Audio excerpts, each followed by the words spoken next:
from the headquarters of Ramsey Solutions, broadcasting from the Pods Moving and Storage Studio. It's the Ramsey Show, where America hangs out to have a conversation about your life, about your money. I am your host, Jade Warshaw. I am joined by Ken Coleman, America's career coach. In the house. In the house. Thank you, Ken. And like I said, we're here to talk about your life and money, so give us a call. The number is 888-825-5225, and we will chop it up with you. Let's go straight to the phone lines. We got Amber in Los Angeles, California. What's going on in California, Amber? Hey, how are you? Doing good. How are you? Good.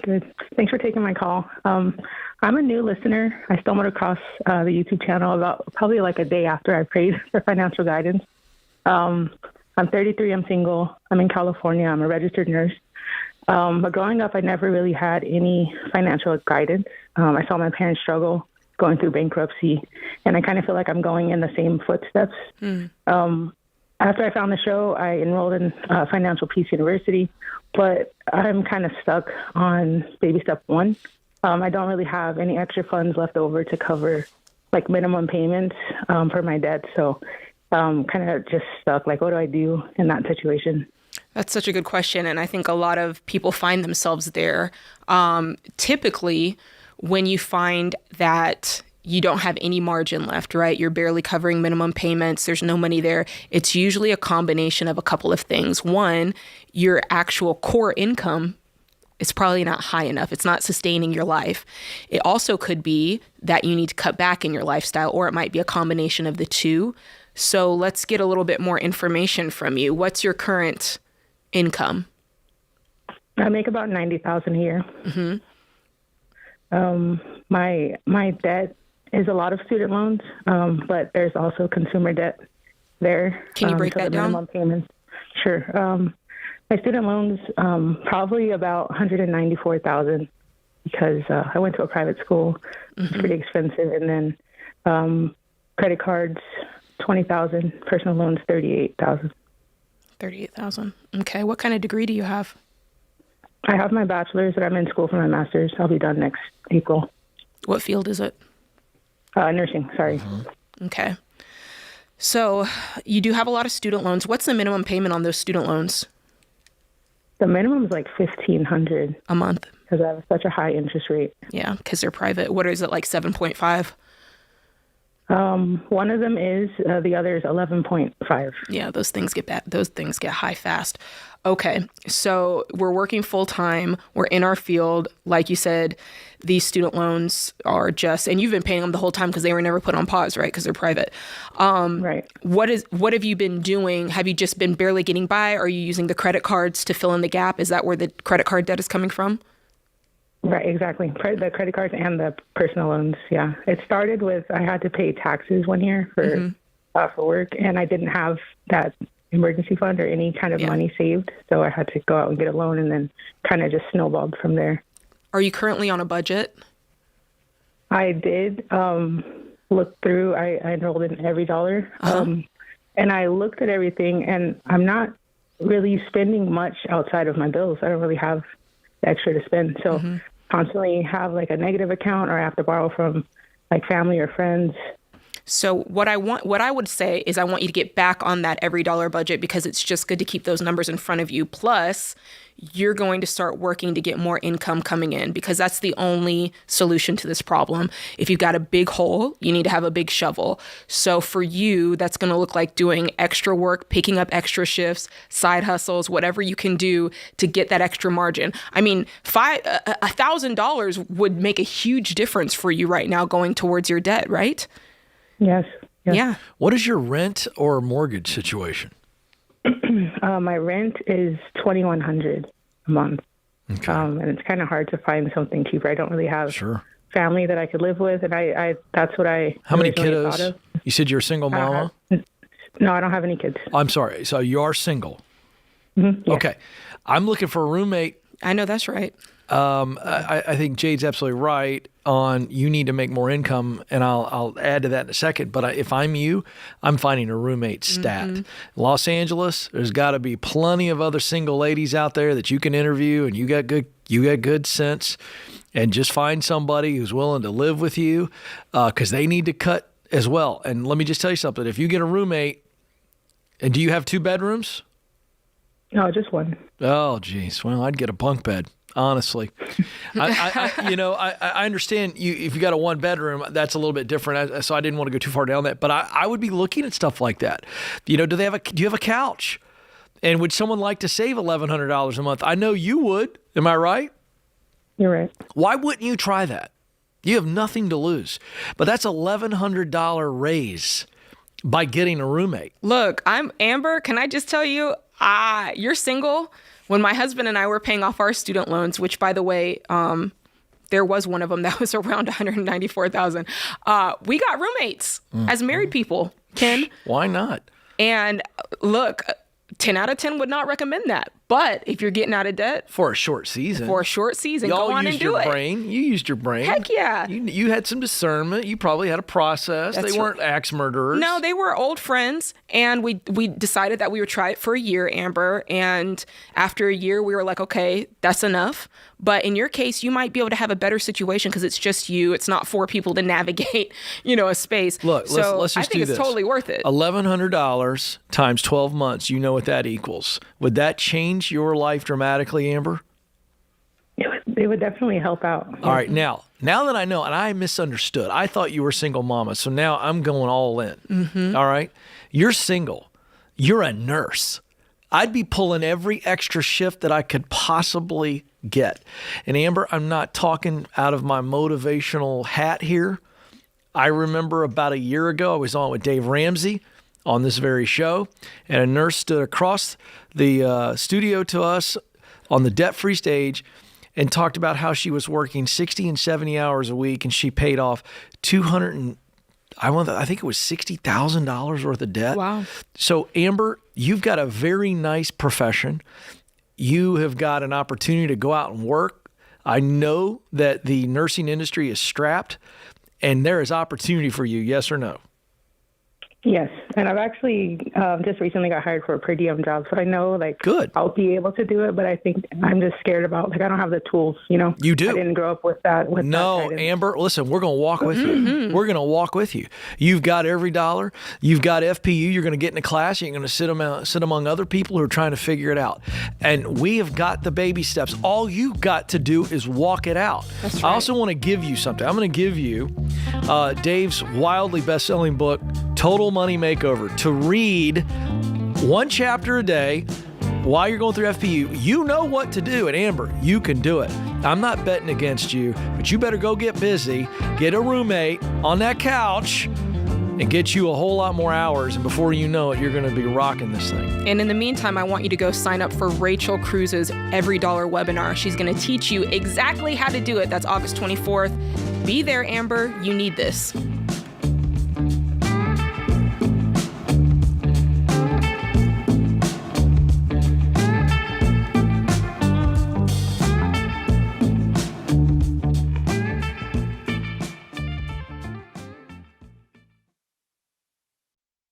Hey guys, being free to make your own medical decisions is a big deal these days. Christian Healthcare Ministries gives members the freedom to choose the doctors and providers they want without the frustration of worrying about networks and with no waiting period to join. It's a membership-based nonprofit ministry where hundreds of thousands of Christians share funds to pay for and pray for each other's medical bills. For over 40 years, CHM has helped families living across all 50 states. So see if CHM could be right for your family. Check out more today at chministries.org/budget.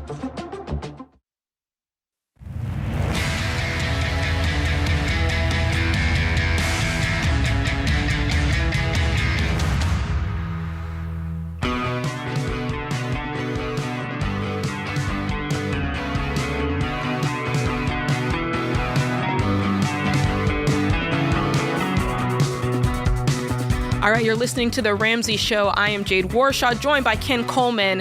And you can give us a call if you want to talk about whatever's on your mind. 888-825-5225. But I'm going to tell you guys what is on my mind, and it's probably on your mind as well, and that is student loans, Ken. Watch out, folks. I'm warning you. She's amazing. She's delightful, but she's about ready to fire it up. I mean, look, here's where it lands. You guys know.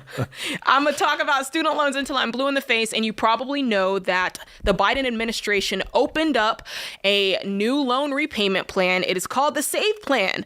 It says this new repayment program opens today for more than 20 million student loan borrowers, and these payments are based on their income and their family size, okay? The Biden administration announced that the savings on a valuable education program, that's the acronym. I don't know why they do that. They just want something to sound good. So it's really just called the SAVE Plan, it's okay? Freaking bureaucrats. That's all they do. They just want it to sound special. Yeah. Just know it's called the SAVE Plan, okay? It's one of the many, I should say one of the 4 income-driven repayment plans. This is the newest one because the program will calculate your monthly payment, like I said, based on your income, your family size, and the hope that they're hoping is that it will help you, quote, save money on payments. Now let's stop right there.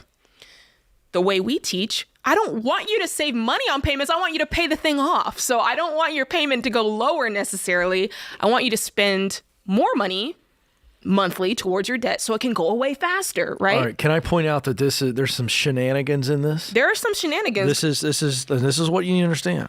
And don't get sucked into this. I'm going to give it right back to you where you were. But I want to point out why Jade's right. This program is an end around the Supreme Court's decision. The Supreme Court said that Biden acted illegally in trying to forgive student loans. So what does the Biden administration do? They come up with this nifty little program, and this is in the fine print. This program will calculate monthly payments based on borrowers' income and family size. The administration estimates that under this new SAVE program, more than 1 million borrowers, listen to this, will qualify for 0 payments. $0 in payments. It's an end around. This is what they're saying is to Americans, we feel your pain. And they're going, we're going to try to fix it to where you don't have to pay anything back. And then they're going to go, well, based on this, some will save about $1,000 a year. But this is all about making sure that the interest doesn't balloon. But this is another political tactic. And if you go along with this, you're going to say, thank you, Uncle Joe. But you're never going to pay this off. Well, here's the thing, and I want to talk about this practically because what I see on social media is folks saying, Jade, why wouldn't I do this? The interest is not going to accrue. It doesn't matter what my payment is. At the end of this term, no interest will accrue and they'll forgive whatever's left. Not going to happen. Well, here's the thing. No one is thinking about how long this is, okay? Even if you had, it starts at $19,000, right? If you have student loans as low as $19,000, you're still in for a bare minimum of 10 years. You would have to pay a bare minimum of 10 years to get that proclaimed for freedom at the end. And then for every $1,000 above that, another year. Okay. So for most people, they're going to be looking and this is just averages. All right. Most people are going to be around 25 to 30 years paying back. Right. That's not worth it. Can I just let me tell you guys a little story. Most of you guys know that Sam and I had around $280,000 of student loans. And a lot of ours were private loans, okay? So we didn't have all these options. They were not talking about repayment, okay? This was back during the Great Recession that we started paying our loans off, Ken. So, the world was going crazy, very similar to how it is right now.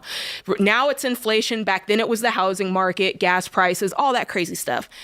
And let me tell you, my husband and I, there were different types of payment plans back then, and we hopped on a couple because it was like, okay, our student loans are so expensive. We could not handle them. Like, we could not pay them. We didn't have enough money. And I can tell you, even when you go on a payment plan and it lowers your payment from $500 to $84, you still feel the weight. Mm-hmm. You still know those loans are there. They're sitting there. They're waiting for you. I cannot physically imagine having that there for the next 25 years. You want to talk about cutting years off your life? Ugh. The stress, the amount of stress just knowing they were there. Now, here's what I do want to say, because I'm about to flip the script on some of y'all.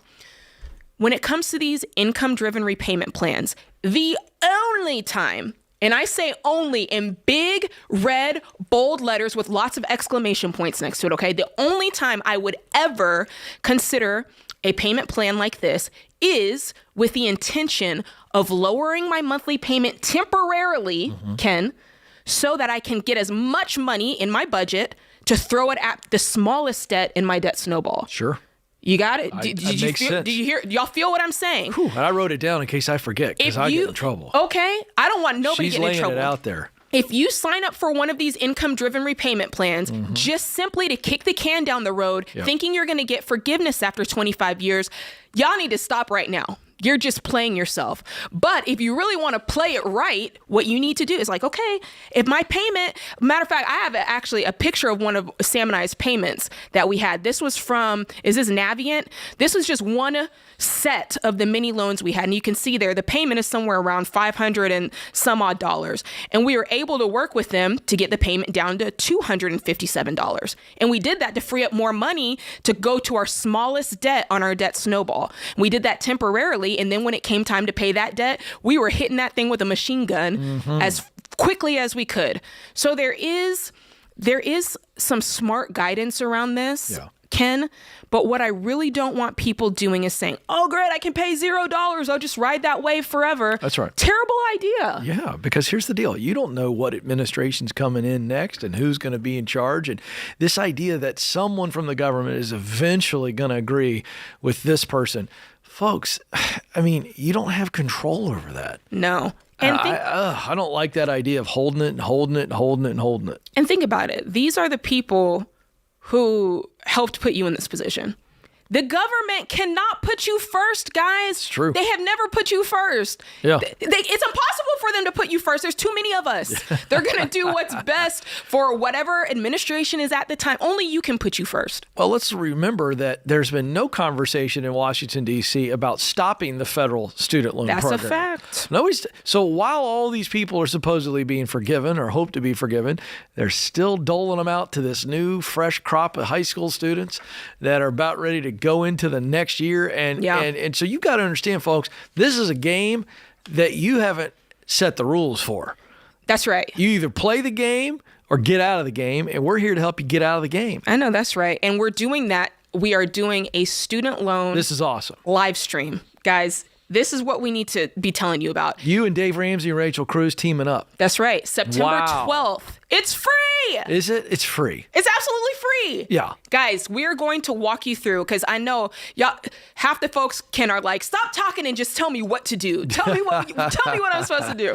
We are going to tell you exactly what to do. Matter of fact, I was in a meeting yesterday with the big eagle himself, Dave Ramsey, and he was like, the big eagle as opposed to the bald eagle? I see what you did The big eagle, man. He was like, I don't want to spend a lot of time with any fluff. I want to get down to business. These people want to know it. Yeah, that's what we're going to do, guys. Sign up. We want to just, save your seat. It's a live stream. We want to know that you're coming. So sign up. It's September 12th. You can go to RamseySolutions.com/student loans. And while you're there, there's also some things that you can start doing today to start preparing for these payments, because they're coming back. Yep. Ken, they're coming with a vengeance. I want you folks to post this. If you're a part of our tribe and you want to help others, you have a lot of power on social media. Post the link, RamseySolutions.com/student loans. It'll bring up a really cool graphic, make you look like you know what you're doing on social media. Tell people it's free. Even if you don't have student loans, you know someone who has student loans.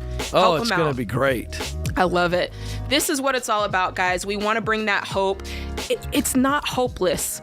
Please believe me. If I'm standing here with $0 of student loan debt, so can you. The time is going to pass anyway. Most people are able to do it in 24, 36 months. We see it every day. This is The Ramsey Show.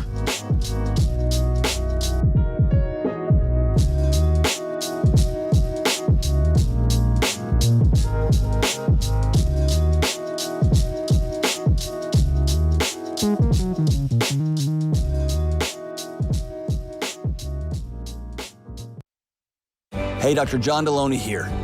I'm a huge fan of both meditation and prayer. And good mental health includes slowing down, gaining control of your thoughts, and plugging into something bigger than you. And Hallow makes it easy to start a daily practice of meditation, prayer, and finding peace.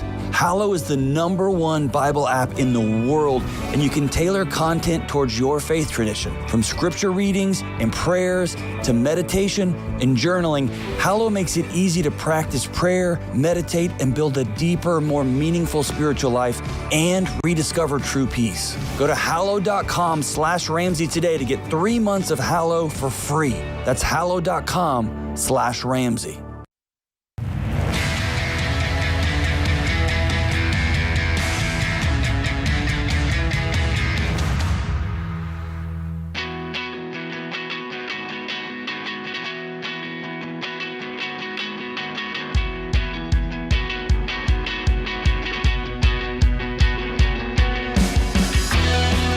All right, you guys are listening to The Ramsey Show. I'm Jade Warshaw. This is Ken Coleman. And you may not know this, but all month long, we are giving away cash here at Ramsey Solutions, and you could have the chance to win. We do this a couple of ways. Each week, we give away $500, and then at the end, we give away $3,000 to a lucky winner, which is pretty cool. You can do this, guys. You can sign up to win and, cast your vote or whatever by going to RamseySolutions.com/cash giveaway. I got to be honest. I love this because people need this cash to pay off debt, Ken Coleman. We are walking through baby steps. Any little bit helps. And it's funny because people come through here all the time and they're like, Jade, I can't believe it. I actually won the cash giveaway. Right. And I love it because it's Dave's money, not my money. Okay, I know that's right. Although we do love being generous. With Dave's money. Not even with a little bit of Ken Coleman's money? I do. It just sounds more fun to say it that way. But no, it is. This is something we always look forward to. It's an annual tradition. Yeah. And you can enter to win once a day. So keep coming back. That always increases the old chances, I'm guessing. I don't know. You just keep signing up. And there's also some great deals on a lot of our products as well. So August is always like a second Christmas around here. Yeah. Some people say Christmas in July. We say Christmas in August. That's right. But yeah, all those books are on there. We got John Deloney's books. Your books are on there. You can get these books for as low as $12. I'd like to point out that I have 2 teenage boys, so I need help with groceries. So you can make your donation by buying one of my books. A lot of bacon. That's right. Of bacon. There's also the Questions for Humans cards that are there, which are such a big hit. Yeah. I love those. Yeah. Have you ever used them? Yeah, but I'd rather you talk about my products because I don't get paid on those. All right. You know what, Ken Coleman? Let me set you up right now. No, stop. No, I'm I kidding. am. This is kidding. real. This is Too real. many jokes. Today on Facebook, I was looking at our Ramsey Baby Steps community, which has got a bagillion people in it. That's a lot. And there was a girl in there. She was like, I cannot figure out, I'm 19. I can't figure out what I want to do with my life. I was like, I know just the thing. Ken Coleman's career assessment. There it is. So we gifted it to her. Clear assessment. That's a great product. That's there as well. And again, all proceeds go to groceries. Groceries for kids. Ken's kids. I'm not above groveling about my grocery bill with 2 teenage boys. They literally have hollow legs. Stop. You know this is coming. Hollow legs. Yeah, they can eat and eat and eat and eat and eat. That's just part of being a teenage boy. You know what I mean? Look. One day, your little man is going to be eating you out. He already is. Is he already? My guy can eat, okay? He can eat, this boy. I'm like, how are you eating the same as me? That's what I'm talking about. All right. That's it, guys. Head over there. We want you to go to RamseySolutions.com/giveaway. You can sign up to win. You can get yourself some books, some content, some questions for humans, all at a discounted rate. And you do not have to donate to Ken's Kids Fund. No, you don't have to. Let's go to Audrey in Macon, Georgia. What's going on, Audrey? Hi. Hey, how are you doing? Good. How are you? Good. How can we help?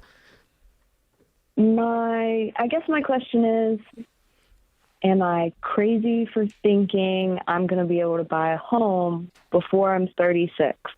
I read a statistic the other day, and the new average for first-time home buyers is 36.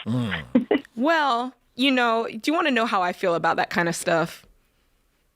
I don't really let it get to me. I don't really let it get to me because at the end of the day, like, stats are great, but you get to choose if you're going to be part of the statistics based on your actual situation in the situation that you create for yourself, right? That's right? Numbers change when people change. So let's get into the specifics here. What do you need to get out of? What kind of debt do you have? How long would it take you to get up a nice down payment the way that we teach? So what are your realities? I am in my last semester of college. Okay. I have about $2,000 on my credit card from school. So I don't technically have student debt. Okay. So that's good. Any and other I debt? pay on that credit card monthly. No, I have no other debt. Are you single? No. So that's the other half. My boyfriend, we plan to get married. They say it's easier if you buy a house when you're married. Let's talk about that. How old are you? Okay, go into that. Yeah. I am 23. Okay, you're 23. You've got a boo, and you guys are planning on getting married when? We don't really have a timeline on it. Okay. How long? Why? I mean, we're thinking She's young, Ken. She's maybe next 23. year. Oh, no. You see, you took that why the wrong way. I want to know, is this the guy? Is this the guy for you? I'm not rushing you. I'm just saying, This is the guy.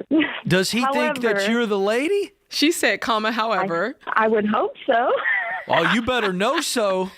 That's my whole point, right? Well, that's why Yeah. they're not married yet, Ken, because she doesn't just, I it's not written. She don't know yet. I know, but my point is, don't go into this thing like, well, I might get married because of a house. It's like, no. No. Yes. You see where I'm coming? Yeah, No, she putting the cart before we the horse. know we want we know we want to get married. I just never put a big I've never been one to be like, we have to get married at this time. So Okay, so let's the approach real this thing as is though it's he's just been you. waiting on me to get out of college before we move forward. Okay. I'm fine with that. That's fine. Jade, you took issue with saying what she said. I've been told it's easier to get a house when you're married. And you were like, whoa. Yeah. So what's going on with you? One thing doesn't really have to do with the other for me. Okay. So you deciding to get married or not get married to this dude, that's one choice. And then home purchasing is a complete other thing separate from that. So let's talk about buying a house.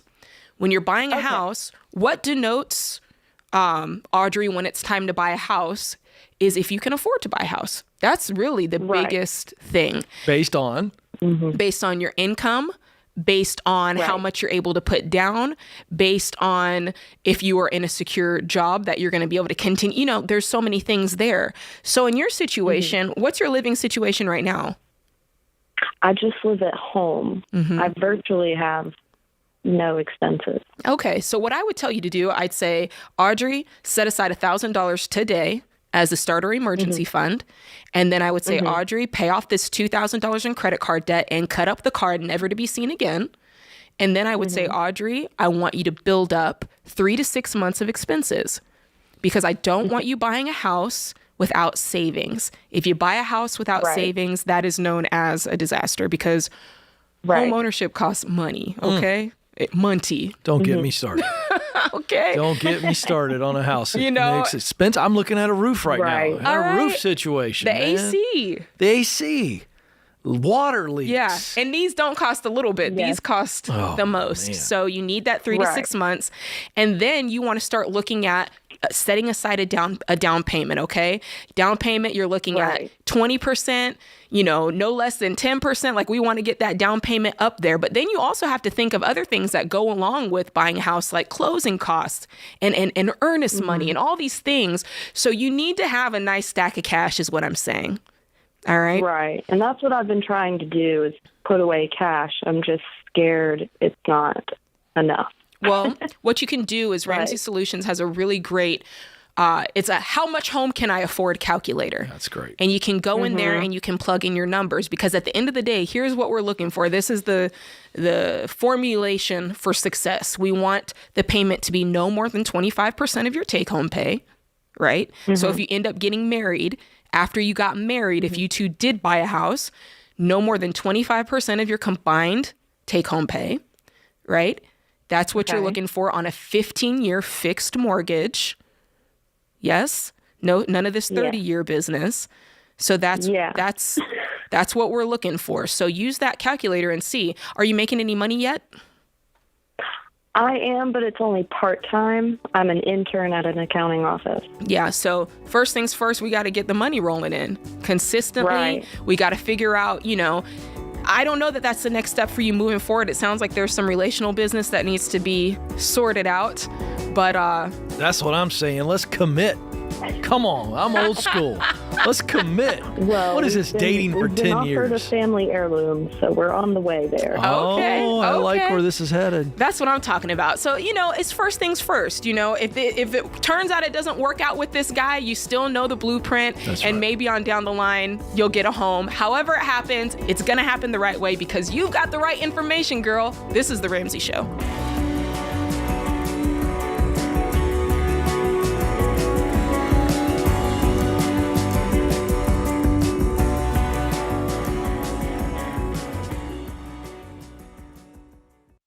Well, you've all played the telephone game. The first person whispers a message to the second person, who whispers it to the third, and so on around the table until the original message has completely changed. Multiply that confusion by 100 if you run a business with different software systems that don't talk to each other. That's why there's NetSuite by Oracle. In the early days of Ramsey, we were using different systems for all of our business units. We needed one single source for accurate data. NetSuite was the software we used to optimize and take us to the next level. NetSuite gave us the visibility into all of our numbers so that we could communicate across departments and plan ahead better. And as we grew, it scaled with us. NetSuite worked for Ramsey, and it will make a difference for your business too. Join the more than 34,000 customers who trust NetSuite to help make them smarter and make better decisions and level up their operations. To learn more, get a free product tour at netsuite.com/Ramsey. That's netsuite.com/Ramsey.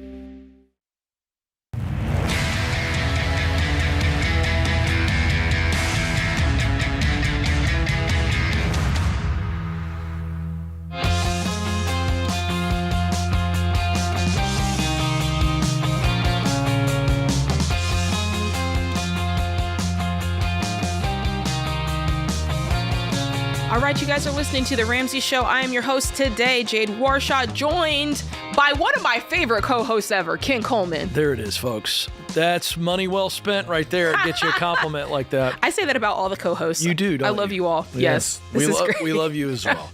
Well, give us a call. The number is 888-825-5225. We want to hear from you. We want to answer your questions. We want to know what is it that's going on in your life that's making things frustrating with your money? Is it somebody in your family? Is it your kids? Is it student loans? Tell us what's going on. We will do our best to help you out. But I also want to say, for all of our folks who are listening for the first time, you might be listening and you're like, man, y'all are out here talking about all sorts of stuff that I don't understand. I heard you talk about the baby steps. I heard you mention a debt snowball.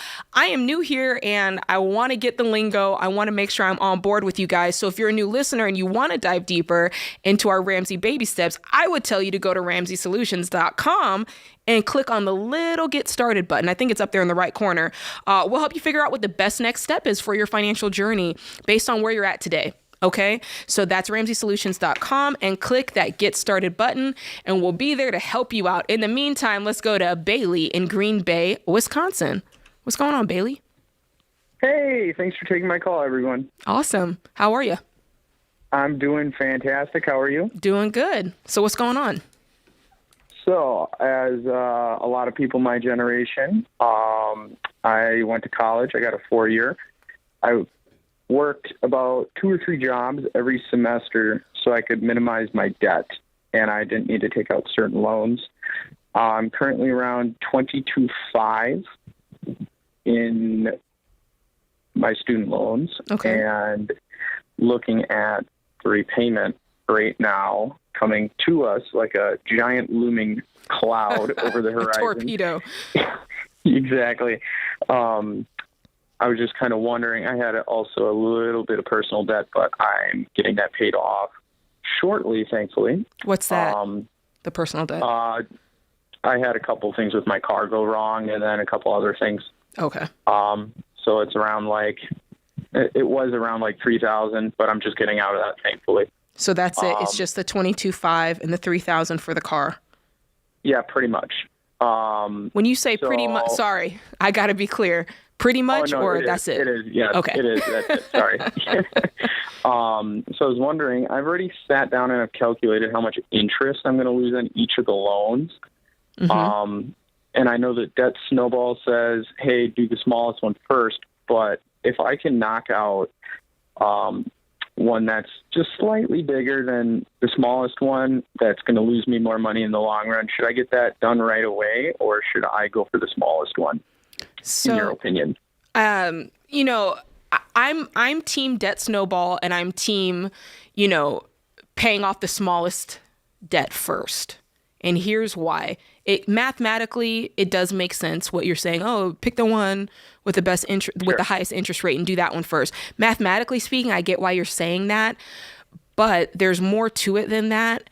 And we have found that when people start with interest rates, or they try to do these other things, it takes longer, and it takes you longer to feel, you know, that adrenaline hit from getting a win.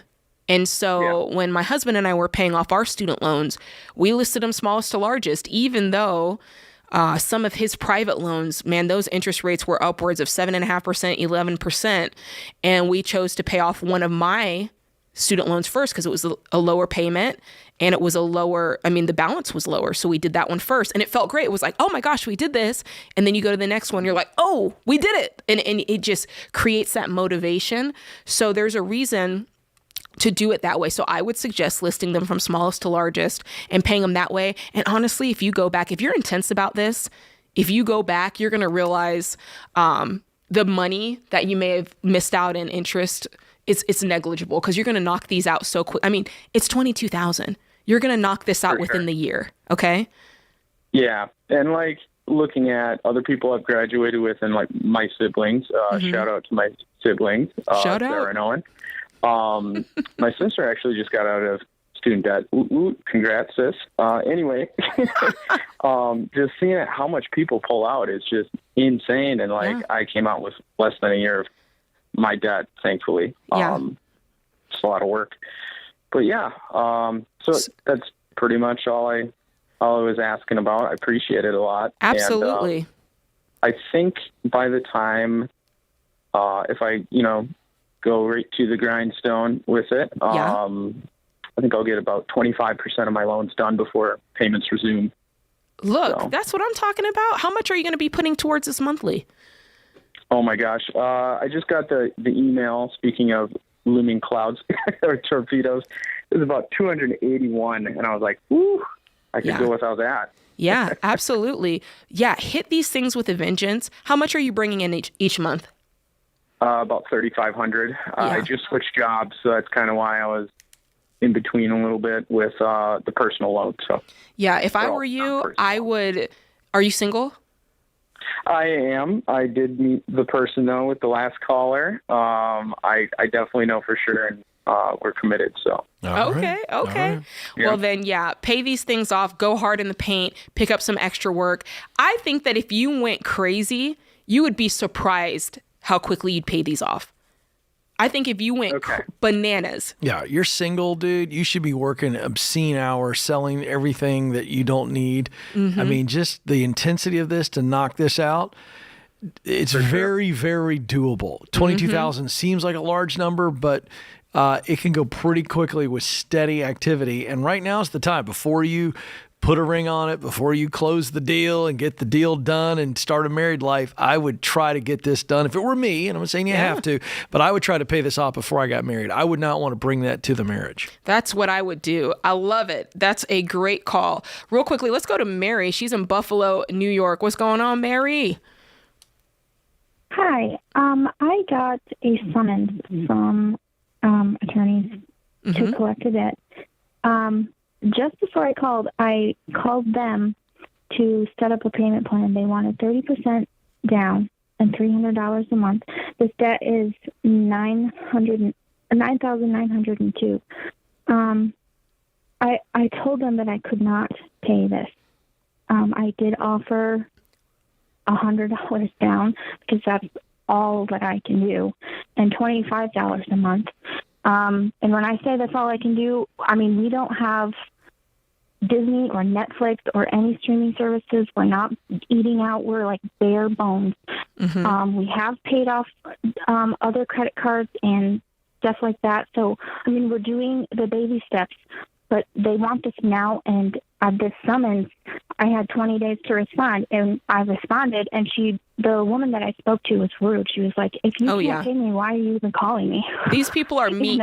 These people that you're dealing with, Mary, are the worst of the worst. They are scummy, mean people. They are. And they're going to try to strong arm you, and they're going to try to intimidate you to do this. What I would do if I were you is I would stack up a bunch of money, as much as I could, because at the end of the day, they are going to settle this with you. So I would stack up money and forget all this 30% down nonsense. I would move this to the front of the list because you're getting sued. So I would stack up money and I'd say, hey, this is all I have. Take it or leave it. And you're going to have to push on them a lot in order to make this happen.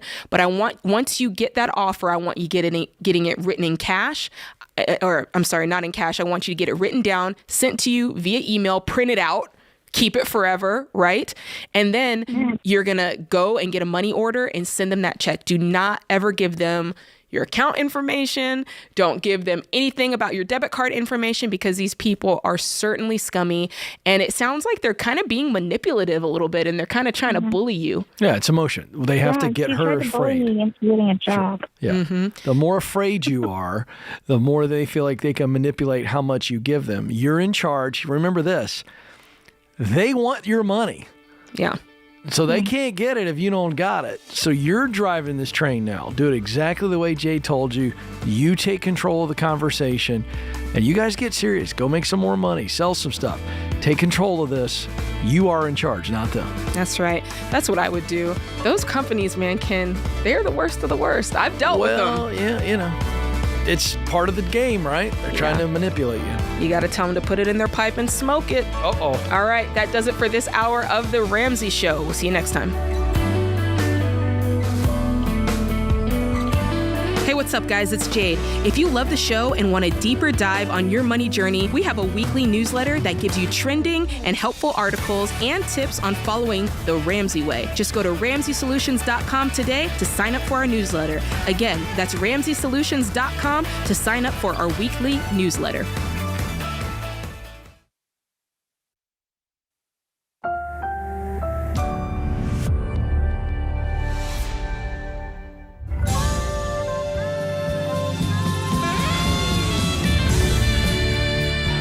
Live from the headquarters of Ramsey Solutions, broadcasting from the Pod's moving and storage studio, it is The Ramsey Show, where America hangs out to have a conversation about your life, your money. I am your host, Jade Warshaw. I am joined by Ken Coleman. Look, now's the time to call in. Give us a call, 888-825-5225. I'm the money person, and Ken knows all about what you're facing when it comes to your careers. He's there to help you find work that matters, find what you were born to do, Ken, what you were loved to do. 96% of the everyday millionaires that we studied, over 10,000 of them, we found that 96% of them loved their work. They enjoyed their work. And that means when you're doing what you know you're good at, what you enjoy, let me tell you what happens. This idea that, you'll never work a day in your life, that's not true. You work harder because you're more fired up, and the income gets really, really good, and you're able to prioritize your life. So a lot of people wonder, can I change jobs to make more money or to do what I love while I'm in the baby steps? That's a big question. That is. And the answer is yes. Explica, por favor. Well, we'll take those calls, but you certainly can, because you're not going to just jump into the abyss of the unknown. That's true. You are going to stay in that current job, and you're going to do what it takes to get there. I help with that all the time on the Ken Coleman Show, help here on the Ramsey Show today. Yeah. But then we step from the boat right onto the dock. And so that's the idea. So there is no interruption of income with what we teach. And if you can make more money, a lot of our debt-free screamers report making their income go up during their journey. So just going to point that out. I'm here to take any questions related to your work that's changing, transitioning, starting over, starting a side hustle. Can I do it while I'm in the baby steps?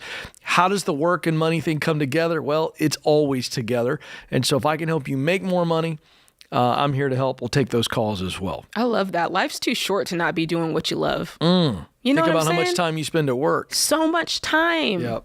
So much time. You need to be doing what you love. So I would even challenge anybody who's listening to this right now to start asking yourself a couple of personal questions about how do you really feel about what you do every day? Because some of us we just go through the motions. We don't stop That's true. to honor ourselves enough to go, It's a very interesting thing you said there, honor ourselves. I love how you said that. This idea of you just grit and bear it instead of going, is it possible that I could make some money, the money I need, and do something that I enjoy where I get valued and cared for? A lot of people don't think that's possible. But anyway, we're here to help in that as well as your money questions as well. So. I love that. Well, in the meantime, let's hear from Chris from Hartford, Connecticut. All right, Chris, what's going on? How can we help? Hello. Yes, I'm a husband and a father of 4 kids. We have over $100,000 in debt based around different things. We sold our condo for $60,000, and we now rent through our employer. Okay. I used $20,000 of that to get all of our bills current, but $40,000 of that my wife suggested I put in a separate account. I did not, and that dwindled away in a year just simply because of family expenses.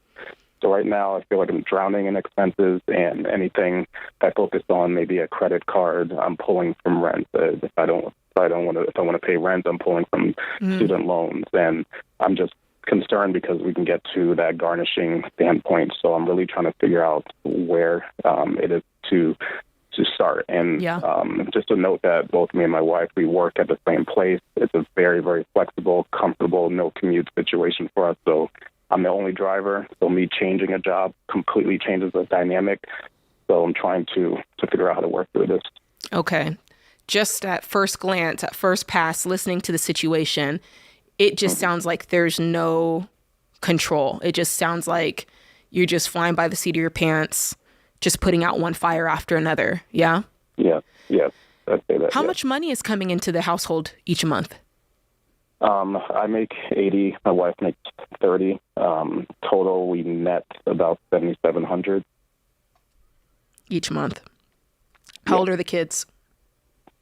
We have 11, 9, 2, and just 1.5 weeks old. Okay, so is there childcare or is your wife at home? What's the situation there? Right now, my wife is at home, but we have had childcare. So this summer, it's been a little bit of a break for us from that, but I know that eventually will come back in order for us to keep working. So I need to understand, you guys have a good income. Where is everything going? You don't have this mortgage that's inflated because right now you're renting, right? What are you paying in rent every month? $1,700. Okay, that's fine. Wow. Where is this money the going? money going, Chris? It's not daycare. I'll just say this is from, I'd say, years of not really focusing on budget. I've budgeted and I have the Excel document of all of our bills, but when it comes to our, I would say, operational gas, clothes, diapers, food, that part has not been budgeted as strongly, so I've been working on that. Okay, so where I'm going to push you a little bit, Chris, all right? Because Jay's a lot nicer than I am. Where do you think it's going? That's really good income. Where do you think it's going? I think it's, one thing I could say, it's gone toward all of us feeding the family. We don't eat out a lot, but it's gone towards feeding the family, and then we do have some extracurricular for the kids. No, it's not. Yes. Sorry, I'm calling BS on that because it doesn't cost you. You're not spending $4,000 a month to feed your family. No, we're not. No. And if you are, something's wrong. Yeah. Okay, here's what I want you to do. It sounds like you treat the budget the way I used to treat a budget. As long as you know the big ticket items, I know what the cell phone bills are. Yep. I know what the rent is. I know what gas is. Everything else kind of ends up in a pile of discretionary funds and it just gets piddled away. That's the only way that you piddle away $40,000 in a year's time of sitting money, right? And the thing is, you've got these kids and they want school supplies and they need this and you're taking family vacations and you're doing this and that. That money, if you're not planning for every dollar, you will see thousands and thousands of dollars piddled away month by month, okay? That's just the way. I mean, in that way, Chris, you're no exception. It will happen to anybody. So what I want you to do is get on an every dollar budget, not a spreadsheet, because spreadsheets is on your computer. It's easy to set it and forget about it. I don't want you to do that. I want this thing on your phone, where it's on your phone, it's on your wife's phone. You're taking it to the grocery store with you. It's updating. It's telling you what's going on in real time. And I want you to do a brand new budget every single month, because every single month is different. And what you're going to find when you do that budget, Chris, is that you're going to see, oh my gosh, we are blowing through so much money every month. And you're going to start to see line items on there that you were treating as mandatory, but are actually discretionary.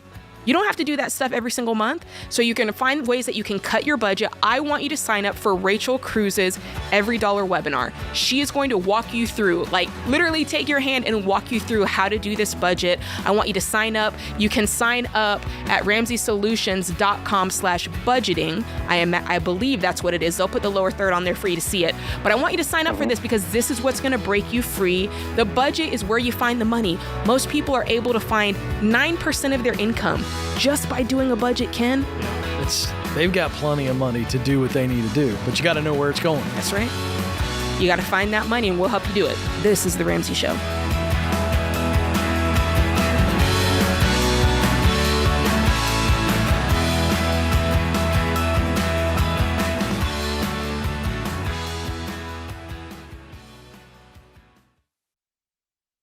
If you're like most people, your home is your most valuable asset. And when you want to make improvements, it can feel like everything costs too much or takes too long. But something as simple as custom window coverings from Blinds.com can completely change your space and add value to your home. We've recommended Blinds.com for over a decade, so you know you can trust them. From blinds, drapes, and shutters to motorized shades, they make it easy and affordable to upgrade your entire home, and their team is ready to help with everything from design consultation to measuring and installation. Plus, there are never any misleading quotes or hidden fees. Everything's backed by their 100% satisfaction guarantee, and shipping is always free. See why Blinds.com is the #1 online retailer of custom window coverings. Go to Blinds.com now and save 40% off selected products. Visit Blinds.com today for more info.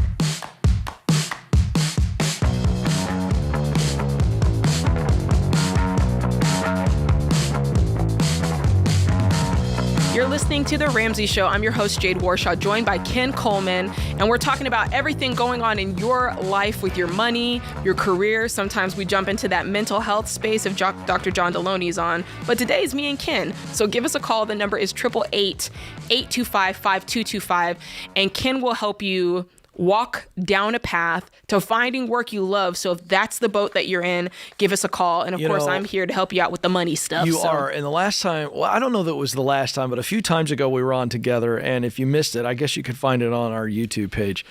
But Jade brought in food items for me. That's right. And she was showing me the difference in the budget, because we were talking about budgeting and every dollar. Yes. And most people blow their money on food. 100%. Whether it's eating out or groceries. Yep. In that particular show, I believe you brought in ketchups. Yes. And you brought in fries from downstairs at Ramsey Solutions. These were great fries, and they were hot. Yeah, they were. And then you were like, you had three. You had a name brand ketchup. Yep. You had a middle of the line brand ketchup, and then generic ketchup. That's right. And then you did the same thing with cookies, Oreo cookies, the real deal, the knockoff. I think that's what it was. Yes. Yes, that's right. Good memory. And I'll just be honest with you, folks. I came in today expecting to eat. I thought, oh, Jade and I are back on together. You gotta let it go, Ken. So I'm like, that's it. I got one shot at a taste test. No, we'll bring it back. And you know, next time we'll talk about the difference between when you buy the prepackaged stuff, right? Like you can buy the little bags of chips, or you can buy the little bags of trail mix, or you can just buy the big honkin' bag and put it in a Ziploc bag yourself and save a bunch of money. See, this is what people want to know. You know how to save money on food. And a lot of people don't know how to save money on food. They're out here, Ken, buying the Quaker oatmeal in the individual little packets. Right. Spending $3 and $4 a pop. And by the way, is it true that these companies, they've started putting less and less in there, a lot more air? Oh, yeah. They call it shrinkflation. Shrinkflation. Shrinkflation. Hey, that's real, by the way. That is so real because let me tell you, these tater tots, they don't go as far as they used to. The frozen bag of tater tots I buy, it got half the size for the same price. So you're a bulk shopper? For the most part, bulk I'm and freeze? Family of 4, 5-year-old, 3-year-old. Lots of snacks in the house at this point, Ken. That's true. This is the age of snacking. So yes, you got more goldfish than you've ever thought you'd ever have. I don't want to tell you, Ken, what I spent at Costco last weekend. I don't want to tell you. Now, don't get me wrong. It was in the budget. This is real. This is hitting Americans, by the way. This isn't idle chit chat. We're talking about budgeting, and food is one of the biggest issues. And this is what's hitting America, by the way. You look at the inflation numbers. Just so everybody knows why we're talking about this. Inflation right now is back up. It's moving up. Yeah. Where? Gas, groceries, and you've got to figure out how to game this. And you talk about this a lot on your Instagram account, at Jade Warshaw, by the way. That's right. We saw grocery inflation at 12.4%, Ken. It's freaking you out when you see the number. It's a lot. And you know how to shop. I know how to shop, and we have a good amount of margin in our budget, but everybody, I don't care what your budget is, you either felt this or it pounded you. Yes. Like it pounded you. Yeah. Because to say, I was spending it, now I'm spending what, $100 more every time I go shopping? Right. $100 turned into $20 bills. Yeah. Nothing costs $20 anymore. What would you say? I'm putting you on the spot, but I know you can handle this. What would you say? Family of 4, not teenagers. I got teenage boys, so they eat they're the 2 teenage boys are the equivalent of 6 humans. Yeah. When it comes to eating, all right? And I know I'm griping about it, but that's my reality. No, so let's talk about real things. But let's talk about a family of 4 like yours, little ones, so they're not eating enormous amounts of food. What would you say is a reasonable grocery budget based on the times? I'll tell you. So if you read the articles out there, if you read the sources, they'll say for a family of 4 on a healthy yet modest budget is somewhere around $987 a month. Woo. Which, that sounds like a lot. I'm going to be dead honest with you guys. Before, let's see, right after COVID, I was spending about $1,000 a month on groceries. Okay. And then when inflation started, I was like, this is crazy. And it was hard for me because I was like, I feel like you have to face what's actually happening. So I did some research and I found an article that said a family of 4 could spend anywhere between $800 and $1,200 a month on groceries. So I upped our budget to $1,200 a month. Had the margin to do that. However, there have been months where I've been like, okay, since it was at $1,200 a month, I've got so much extra in the cabinet, then there's months that I can drop that thing down to like $800, $700 because I'm using the stuff from the month before. Like I'm using the extra stuff in the pantry. That's why I led you there. Yeah. Because we got people listening and watching going, I can't do that. No. So what could they do? Can you do it? Can you do it? $700 a month? What are you talking? What's that look like? What's a $700 a month grocery budget look like? I have been working on content here, Ken. You can get that thing down to like $400 or $500 if you want to. I thought so. You can. Here's the thing. Noodles. Rice. Okay. Chickpeas, black beans. How many proteins have we got in that budget of $400 a month? How many proteins? You can do a protein every night. Yeah, fish. Yeah. Chicken. Look, it ain't beef.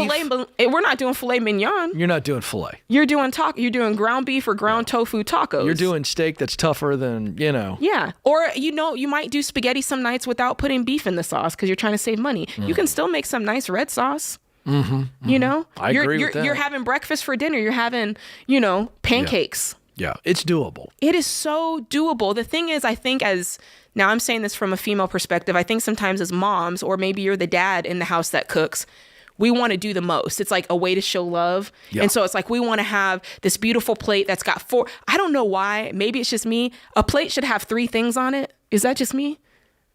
The plate, for me, should have... I see that, but I like the divider. If I got 3 or 4 things, I'm like a little kid. I don't like my food touching. I want the divider plate. Here's what I've learned. your family, they love you. They don't care. If you give them grilled cheese, they're actually kind of happy about that because who doesn't love grilled cheese? If you serve pancakes for dinner, no one is complaining. It's and really it's true. cheap. And you ready for this? Because James Childs, our fearless leader, is a very healthy eater. He's a very clean eater. And he's in the booth going, just pancakes for dinner? Listen, I endorse balance of nature here on the show. Guess what? You can have your pancakes and you take your balance of nature and you got your veggies, no, I don't know fruits and veggies. Look. So now you got your pancakes, you swallow your 3 little fruits, your 3 little veggies. Hey, we got a balanced meal, my friends from Balance of Nature. Yes, Balance of Nature. And it's on a budget. Yes. I'm just pointing it out. But also eat your fruits and vegetables too. You don't have to when you have Balance of Nature. That's the whole point. It's not a gratuitous mention. It's actually very practical. That's good. Because I like 2 greens. Yeah. Broccoli and green beans. Outside of that, I don't like much. Do you know what you can do, The Ken? occasional green pea. Most places, you can go online. If you just search online, whatever the ads are in your neighborhood, any grocery store, and find the cheapest price. If you take that over to Walmart, do you know they'll honor that? See, this is why you listen and watch The Ramsey Show. Yeah. Don't make sure we didn't miss that.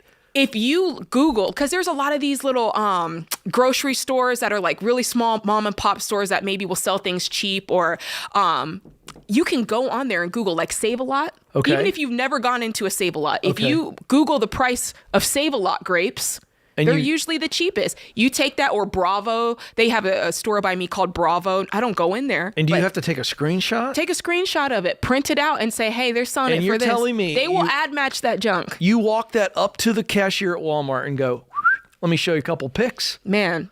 And they will honor it. They'll honor it. They'll ad match it. And if somebody doesn't, I think there's a little social anxiety with that. Are you in line and everybody's waiting on you and you're scrolling through? I used to go straight over to the customer service. I go straight over there.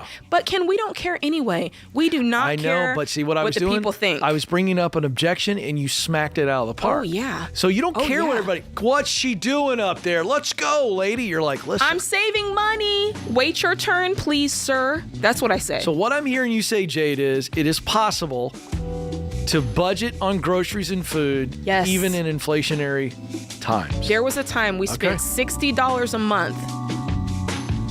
$60 a week on groceries. I was going to say, good heavens. I did that math real quick. I'm like, that's not right. Like $60 a week. I think you were rationing, not budgeting. No, if we can do it, you can do it. That's good. You got this, America. You got it.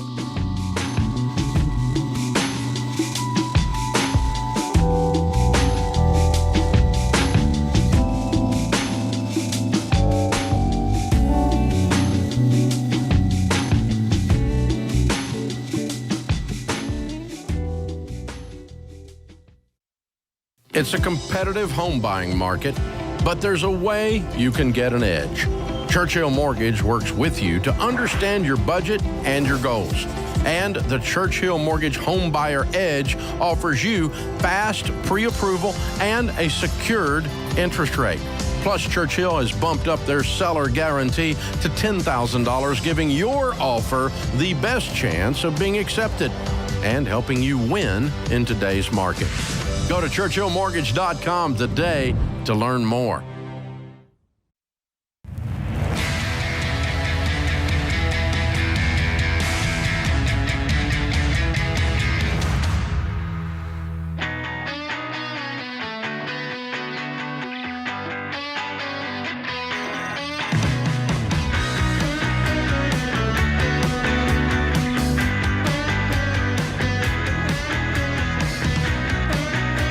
What's going on, everybody? You're listening to The Ramsey Show. I am Jade Warshaw, your host, joined by Ken Coleman. We are talking about your life and your money. Give us a call. The number is 888-825-5225. Let's go directly to the phone line, Ken, because we've got Elijah in Fort Wayne, Indiana, and he's got something to talk about. What's going on, Elijah? Hi, Jade. Hi, Ken. Thanks for taking the call. Of course. Hey, so I have a question. I'm a little bit in a predicament. I don't know if it's me just getting panic or what it is, but I worked at a fire protection company here local to Fort Wayne for about 4 years, and then I just left there back in January. What kind of company? A fire protection. I was an engineer there. Okay, gotcha. Yeah, and so I left there after working there for 4 years, basically because work environment. just kind of deteriorated, especially caused by the pandemic and everything. A lot of people ended up leaving, and the company just didn't live up to its glory days. So I ended up taking a leave as well, and took a different engineering job for less pay. During that time, I was living at home and just saving up money for a house, and then I just recently purchased a house about a month ago. And so I took this job for less money on this new one, and now I'm getting, I think, a little bit panicked as far as the monthly bills, utilities, and everything. And I was just recently approached by a buddy of mine who now works at a different fire protection company for significantly more than what I'm making. And so I'm tempted to take it. However, I really enjoy the job that I'm at right now, albeit making significantly less. Okay, hold on one second. What is significantly less? Give me a real number here. Yeah, okay. So whenever I was working at the first company, the first fire protection company, I was making $65 a year whenever I left. And then I took a new job at a small company, still engineering, but a different industry. Okay. And I am now making, instead of salary, I'm making an hourly wage, which if you do the 40-hour work week, I'm making about 56. What I was approached with the other fire protection company was 75, as well as they have some sort of freelancing incentives as well for instead of doing overtime, I could take on extra work and freelance. So, as well. All right. So we'll come back to work in a second, but I want to go now to the money piece of this. Yeah. Are you panicked because you've made a bad decision and you've gotten too much house, or are you panicked because this is your first big boy move and you've never done this before and you're kind of scared because you don't know what you don't know and it's just kind of new, it's changed, it's a big step? What's causing this panic? Yeah, the panic, I think, is more so probably the big boy purchase. It's the first. I mean, obviously, I bought a car before, but this is like the first. Have you run the numbers on the house and what you're going to be paying in mortgage and homeowners insurance wrapped into that all together? You've run the numbers based on what you're making right now. Yes, I have. Do you have margin? I do. Okay, then. Should you be panicked? Probably not. How much? I just want to know, how much margin? What are you bringing home, about $4,000 a month? Yeah. I mean, if you take my take-home pay, it's at $3,000. Okay, and how much is the home payment? Home payment, just mortgage alone is $959 with insurance included in there. It's $1,119. Okay. It might be a little tight. Yeah. And you're at a third. And that's why you're feeling tight. But here's the challenge with this. I don't want you taking a job, doing something you did in the past that you didn't really love, and leaving a job that you really enjoy for what amounts to, let's see, when it comes down to take home, it's not going to be that much more. Okay. Because here's what's going to happen. You'll take that job with more money because you're feeling tight, because you did bite off a little bit more than we would want you to chew. I'll let Jade walk you through that. But it's not the end of the world. But putting yourself in a job situation that you don't enjoy, you're going to end up resenting that house, and you're going to end up resenting this decision. So the question is, do you have a ladder where you are in this work that you enjoy? Do you see a normal path to some promotion and leading you down the road? I'm thinking 10, 15 years from now that you're doing the work you really want to do. Maybe. It's a very small company, but it was bought out by a holding group that owns some other companies, and their grand plan is to combine all the companies. So yes, if their plan goes according, then I can see a ladder, but that's dependent on their future. Right. But you enjoy this work? Absolutely. You really enjoy it? Yep. Okay. And are you single? Yes. Okay. Have you already bought this house? Is this a done deal? This is a done deal. I own it now. Okay. Well, you know what? I think because you bit off a little bit more than you can chew, you have to decide. This is not my call. I personally would not leave a job I enjoy to go do a job that I don't enjoy just because I'm going to get a $15,000 bump. Okay. Because after taxes, that $15,000, you know what I would do if I were you? I'd find a way to freelance and do some stuff because I'm single. and you might be ready to mingle, but you might have to put that on hold a little bit and go, you know what? I bit off more than I can chew. And so I'm going to big boy it right now, Jade. Yeah. And I'm going to go, I got some skill. And I'm going to go make an extra $30,000 and put all 30 of it on the house and essentially make up for what he should have put on in the down payment. That's where my head's going. That's interesting. I'm do you not mad agree at, or disagree? Well, I would want to know, do you have any other debt, Elijah? No. No other debt? Look, baby step wise, you're pretty close to that because let's see, are you investing 15%? I was up until the career change. I got standard 5 right now. Okay. Yeah.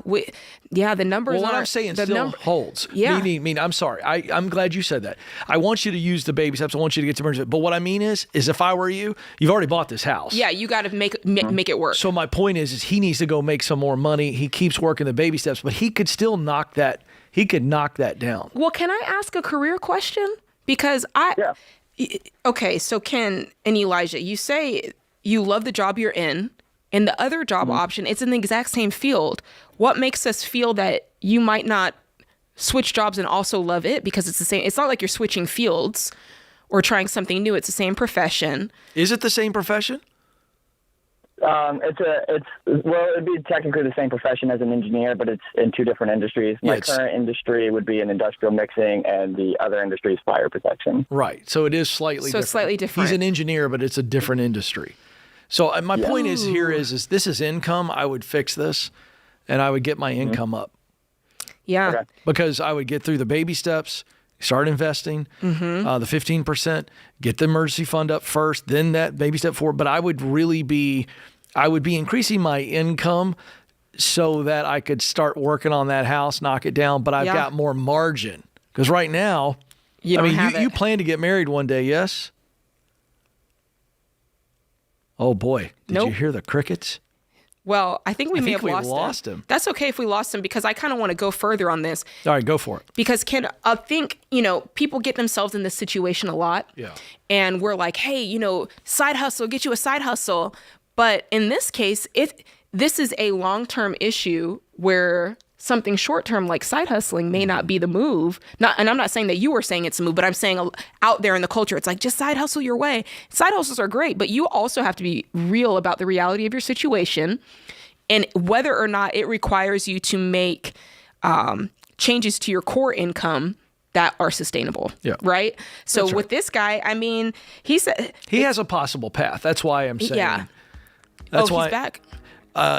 We're not going to be able to get him back because we're running up against a break. That's but true. I would say this. You're absolutely right. But in this situation, because he really enjoys the work, I think for the $15,000 to go do something else, I'd rather him go make that on the side. Yeah. While he is seeing if his path does allow for a promotion. That's good.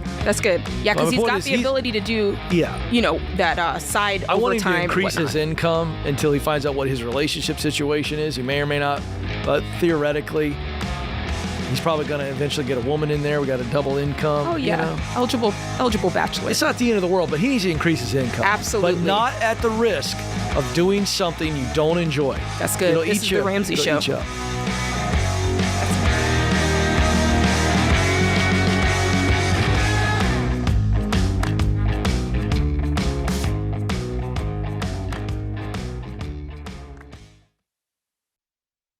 Hey, if you're in over your head with student loans and tired of getting calls from collection agencies, if private student loan debt is taking away your financial peace and you don't see any way out, you need Y Refi. They're not a debt settlement company and they're not connected to a bank. Y Refi refinances defaulted private student loans that other places won't touch and gives you a custom loan built for you based on your ability to pay. So when you refinance your private student loan debt with Y Refi, you'll have a payment you can afford with a low fixed interest rate you couldn't get anywhere else to help help you stick to your budget and work the debt snowball. And you can save thousands of dollars. To learn more about this custom refinancing option and a lump sum payoff option you could qualify for after 24 months, call 844-2-RAMSEY or go to yrefi.com/Ramsey.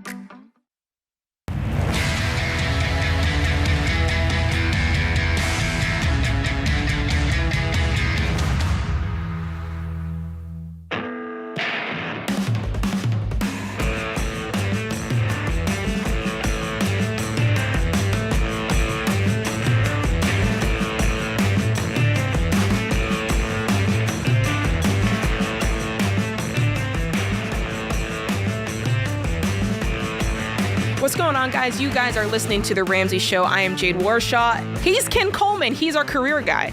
So if you have anything going on in your world as it relates to your career, we want your question. We want to help you out. And by we, I mean Ken, because he is the expert on such matters. No, you got something to say about just about anything. And it's going to be good. So we're good. We're good. That is true. By the way, if you're watching on YouTube or you're not watching, Jade is looking very, very wedding minty today. You've got the jumper. Is that what you call that? Outfit? Wedding mint. You got that cool green thing going today. Yes, cooler than the other side of the pillow. That's my favorite from Stuart Scott. R.I.P. Stu Scott. From Sports Center. That's a high five right there. Now, let me tell you something. What's cool with that? There's no other Ramsey co-host that's going to get that reference. I love that. There's no chance that George Camel or John Deloney or Rachel Cruz have any clue what that phrase means. So that is one of the many reasons why you are fantastic. Are you telling me in the middle of the night when it gets hot, you don't flip the pillow over so you can sleep on the cool side? Come on now. I go one better. I asked the wife. To flip your pillow? No. You know that's not happening. I'm like, okay, No. She bought me a special cooled pillow. Oh, yeah. It stays cool all night. Does it work? Yes. See, I got the Target version, and mine doesn't work. You need to get in every dollar and get your budget line item for a stay cool all night pillow, because that's what I got. It never gets hot. Look, one thing you guys need to know about Ken is when it comes to comforts, creature comforts. It is no cost. There is nothing that this guy will not do. I don't want to see you you're draped in velvet, Ken. I'm telling you. I don't sleep on anything less than 750 thread count either. That's suffering. Come on. Oh, my goodness. Yeah. All right. Let's go to Nathaniel. He's in Sandusky, Ohio. What's going on in your world, Nathaniel? Did I lock it? Yeah, you got him. Hey, y'all. What's happening? Yeah, got me? Yes, sir. Good. Hey, I appreciate y'all having me on here. I had a question. I work a job that is irregular income. I work in sales and live off of 100% commission, and I am ready to move out of home. I have been living at home now for the last 2 years, and after listening on the show, it's like I should make that move to make the move out. But I'm curious, in doing such, what are some strategies living on an irregular income to be able to do so, to be able to, survive, I guess, on irregular income where months maybe are on the low end where you're just barely scraping by. And to provide some more insight as well, I do have a base residual that I get based off of the portfolio I have. How much is that? So it varies month to month. This past month I netted about $1,570 off of that alone, and that is kind of what I'm trying to use as my base, and treating anything past that as extra income, and using that to build my budget. But is it real estate? What kind of work do you do? So I work in the merchant services industry, probably one that's not very well viewed by the Ramsey team. Collectors? We do not quite collectors. No. So we do financial technology. So we do things like point of sale systems. Additionally, credit card. You're saying because you process credit cards. Right. They're Get off the phone. They're I'm in the just kidding. technology side of it. Yeah, there's no shame in your game. Yeah, do your thing. I got a question. Jay's going to help you out, but I am curious. The 1570, is that if you look over the last 12 months or so, how consistent is the number around that? I mean, how often is that kind of the mark or near that mark? Yeah, it's close. I mean, it goes up month by month. I know, but is that the low mark? Is that the low mark over a 12-month? I would say over 12 months, the low mark has been about, 1,200 to 1,000. Okay, all right. On the low end. What do you think, Jade? For net. I was trying to get clarity, and when you said $15.70, I was like, is he saying $15.70 an hour? Is he saying $15,700 a month? I was trying to understand what is it 1,500? It's 1,500 as a residual base. 1,000. Okay. Yeah. And then what's the commission above and beyond that? Yeah. What would you say is an average? Look over the last 12 months and give us kind of an average. Yeah, my lifetime average monthly gross has been about $5,400 on an average for the last 2 years. Within the last 12 months, that was upwards to, I would say within the last 12 months, it's been around 7,000 or 8,000. Wow, it's fantastic. That is good. So I had a really good July. What are you so nervous about, man? I don't know. I guess part of it is the parents push me, you don't have to move out. Don't worry about it and other things. And I think part of them are afraid to be empty nesters themselves. But additionally, well, that part can't play into your decision. Yeah. You're a you grown gotta man. go out and be a grown man. Dude, come on. Is it that are you trying to go straight into like home ownership, and is that nerve wracking you, or are you're going to rent first, right? I've got about $86,000 in student loans I'm paying off at the same time as everything else. And then I've thrown around the idea of getting a duplex, but I have kind of withdrew the decision to do that based on, again, listening to the Ramsey Show and hearing how that's probably not the wise choice, but I should keep knocking out debt before I So something tells me those student loans, are they federal loans? Yeah, I've got one that is $33,000 all in my name, and then a Parent Plus that's $53,000 that I still want to pay back. What was the plan on the $53,000 Parent Plus loan? Because that's in your parents' name. Yeah, I mean, I'm planning on paying off the $33,000 first, and then the $53,000. I want to pay that back as well, because even though it's in my parents' name, I was still the one that went to school, whether I'm using my degree or not. I still feel like that was invested into me. Okay. That's your choice. I think I have a guess that the pressure that you're feeling and what Ken is picking up on is about these student loans, because you've been living life and you've not had to budget for that payment. You've not had to consider that, really think about that debt for the past 3 years. And now it's coming back and it's like, oh, how is this going to affect things? Am I right at all on that?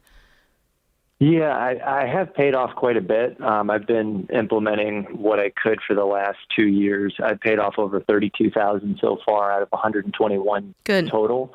I had over $10,000 in credit card debt I knocked down, and then almost $12,000 in medical bills. All right, my friend, I'm jumping in because I don't think this is a money call. Mm-mm. I could be wrong. I don't think this is a money call. I just heard enough, Jade. He's responsible. He's done enough of this to know he's responsible. He can do this. I think Jade's right. I think you're a little bit worried about taking on the new payments. But I think, my friend, you're just like every other human on the planet. You're afraid of the unknown. And I think you're afraid of also disappointing your parents. I'm going to keep it real with you. I think that's what's going on. And I think you're trying to make the money thing a crutch, or you called us to get us to nudge you and push you to do the thing that you really want to do, but you're afraid to do. Yeah. That's what I think. Now, you tell me if I'm wrong. And I don't mind being wrong. Yeah, I think that you're probably accurate in that. Dude, that a bit of it. It's time for you to live your life. How old are you? I'll be 30 in October. Dude, Oh, get out there. Mom and Dad are going to be fine. Yeah. It's time for you to leave the nest. Mm-hmm. You've got what it takes with financial experience and that you've paid stuff off before. You've got a very good income. Do not make an excuse with irregular income I know to that's not right. leave Mama and Daddy. Plus, we got every dollar for that. Dude. They can help you out with that paycheck planning. Just slide on over there. Yeah. Just They'll go help see you. them every Saturday morning. Let Mom cook some pancakes or something. That's right. Get out of the house, dude. Do your own freaking laundry. Live your life. Gee whiz. Oh, man. By the way, he does need to get on every dollar, though. Get that paycheck planned on every dollar, because having a plan, getting into this matters. I do want you to pay off your debt, but you can do all of that. This is The Ramsey Show. Hey folks, Ken Coleman here. Did you know The Ramsey Show is one of the most popular podcasts in the world? Get your daily dose of advice on life and money. Check out all of our shows from the Ramsey Network wherever you listen to podcasts.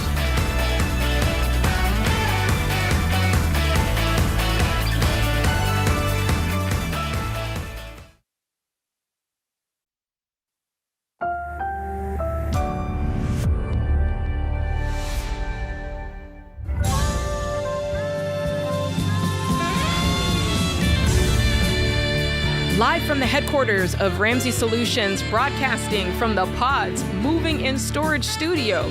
It's The Ramsey Show, where America hangs out to have a conversation about your life and your money. I am your host, Jade Warshaw, joined to my right by the illustrious Ken Coleman. Illustrious. That is a word right there. I like that. I usually reserve that for George Camel, but Really? You can't come up with a different word for the two of us? Well, look at this with this hair you got going on today, Ken. Illustrious was the word. It's the same do every time. This is a toupee I've had for a decade. A lot of glue. Don't tell him that, Ken. Yeah. We're taking calls from you guys, so give us a call. The number's 888-825-5225. We know you're out there. We know you're feeling stress. Yes. And you're feeling anxiety around your money, around your career, whatever the situation. Matter of fact, we're all feeling it, right? And Dr. John Deloney actually has a new book coming out about this. It's called Building a Non-Anxious Life. And I'm so excited about this because I'll be honest, Ken, I didn't think I needed it. I didn't think I needed to read about this stuff, but now reading it, really? I'm like, this helps everyone. Yeah, sure it does. Everyone. No You need one to is pre-order it. anxiety-free. No one is. And we walk around thinking we've got it and like, I'm good, I've got this. You read this book, you're gonna be like, oh, there are some changes that I need to make. There are daily choices. And he actually walks through a set of daily choices that you can make every day to start. Yeah. I walk building. around knowing I don't have it, and it actually makes me less anxious because I just know I don't have it. You're like, I know I ain't got it together. I don't know what I'm doing. I don't know how I even got in the room. How did I even get here at this table? I know that's right.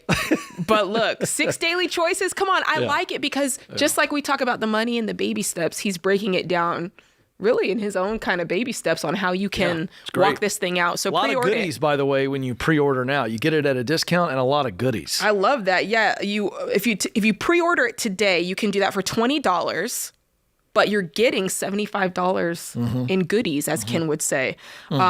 One of those things is access to his talk. It's called Smoke, Fire, and Freedom. And I heard that talk. Yeah, it's good. And it's off the chain. It's on point. Then you also get an ebook or an audiobook of him reading Building a Non-Anxious Life. So that's pretty sweet. You can do that at RamseySolutions.com. I've already got my copy. It's y'all's turn now. All right, let's go to the phone lines. We got Mike in New York City. What's going on, Mike? Hi, thank you for taking my call, Jade and Ken. Ken, great reference to Stuart Scott. You and I are the same age. I loved it. That was wonderful. Yes, sir. Yes, sir. Rich Eisen, Stuart Scott days, Dan Patrick. Those were the days, man. That's when SportsCenter was, you couldn't miss it. You had to watch it. You couldn't miss it. You had to stay up and watch it back in the 90s into the 2000s. I'm going to give you this, Mike, just for you. Booyah. Oh, yeah, that's right. There it is. Come on. There I love it. Those guys were wonderful. You and I are the same generation, so Yes, sir. totally awesome. Thank you, pal. You're very welcome. Got a question. I'm actually around 60 miles east of New York City, out here in Suffolk County, in suburbia, and got a question regarding the 3B to 4, 5, and 6 process. 3B, as I understand, you look to see when you're purchasing a home to have the mortgage no more than 25% of your take-home pay after taxes. Okay. My question was, as soon as you hit 3B, everybody's going to be now going to 4, 5, and 6. Definitely 4, 5, maybe at some point, if at all, and then 6, definitely. Wouldn't be when you go right to 4, 5, and 6. Now you're contributing to 15% to your retirement. You're possibly doing a 529, and you're also finding extra money to throw out the mortgage. That's right. So wouldn't those numbers be a better true tell sign of what your take home, or what your mortgage would be, or what you can afford, than just the 3B? Because as soon as you do 3B, now I'm contributing to the 15%, and my take home pay now decreases. So my percentage of my mortgage might increase. It might go from, as an example, 23% and jump up to 29%. Yeah, depending on. I just wanted to know the thoughts on that. I think that's actually what you're saying. It kind of answers the question itself. I think that's the reason that we speak in this as percentages as opposed to actual dollar amounts, because then it's customizable for your situation. Because for most people, not everybody, but most people, it's kind of like, okay, I've got my income. I'm putting 10% for tithe. I'm putting 25%. Give or take on my mortgage. I'm putting another 15% retirement. That leaves me, that's 50% there. And that leaves me another 50% for, the other needs and wants of my budget. That's the other 50% where there's a little extra going to 529s, which, by the way, that's one area that we don't say it's got to be this percent or that percent. Some people might not choose to do any. So that kind of frees up an X amount of percentage there. And then the whole thing with the mortgage is really, it's not about intensity. It's about intentionally putting aside a certain amount, whatever you decide. For some people, it could be 3%. For some people, it could be, it really is discretionary on that area. So does that answer your question a little bit? No, it definitely does. Can I just add one thing? So I'm just thinking, as I go through that process of 3B into now 4, 5, and 6, that I want to kind of be a little more cautious, because I know 4 is right around the corner, and I know 5 will most likely happen, and 6 will definitely happen. So I don't want to be like house poor, if you will, because 4, 5, and 6, that's probably the bulk of where the majority of people are on the baby step process, probably spend the majority of their time in those years of 4, 5, and on those steps of 4, 5, and 6. Well, we see that most people, they walk through baby step 2, 12, 24 months, and then it takes them about 7 years to walk through. From the time that they hit baby step 4, it's about 7 years that they're able to get in there, 7 to 10 years of actually being able to pay off their mortgage. And that's just an average. That's not saying it's the case for everybody, but it's usually around 7 to 10 years to get to that paid off mortgage, possibly baby steps, millionaires situation. Okay. Yeah. So I just know with my situation, once I get to 3B, 4, 5, and 6 is going to be putting into 403Bs. I work as a public school teacher, so I have a guaranteed pension in New York State. So then I have the 403B option, and that's gonna reduce my take-home pay significantly. And then I have the flex spending plan, a teacher's dues, which are around $1,000 per year. So there'll be other factors in there besides just the federal the standard. Taxes, So, that's something to think about. At the end of the day, with pensions, obviously we say 15%. With pensions, you have less control over that money. So we don't really fully count all of that towards the 15%. We usually say count about half of it towards your 15%. And then you mentioned the 403B. That's, that's cool. And then you said there were some other required contributions as well. Well, it would be like, my teacher's dues, and then also the flex spending plan, which I elect to do because that's just a no-brainer. The cafeteria plan where you pay for, expenses that aren't covered by your co-pays and such, or they cover your co-pays. So you've got a lot in there. The good thing, again, is this is based on percentage. So at the end of the day, if because of these extra things you're a little over 15%, that's okay. It just means on down the line, you might not be putting as much money to, paying off your house, but it's all good. You're still building wealth, and that's all that matters at the end of the day. So very, very good question. Very good. I'm giving him another booyah. Booyah! Right. That's what I'm talking about. This is The Ramsey Show.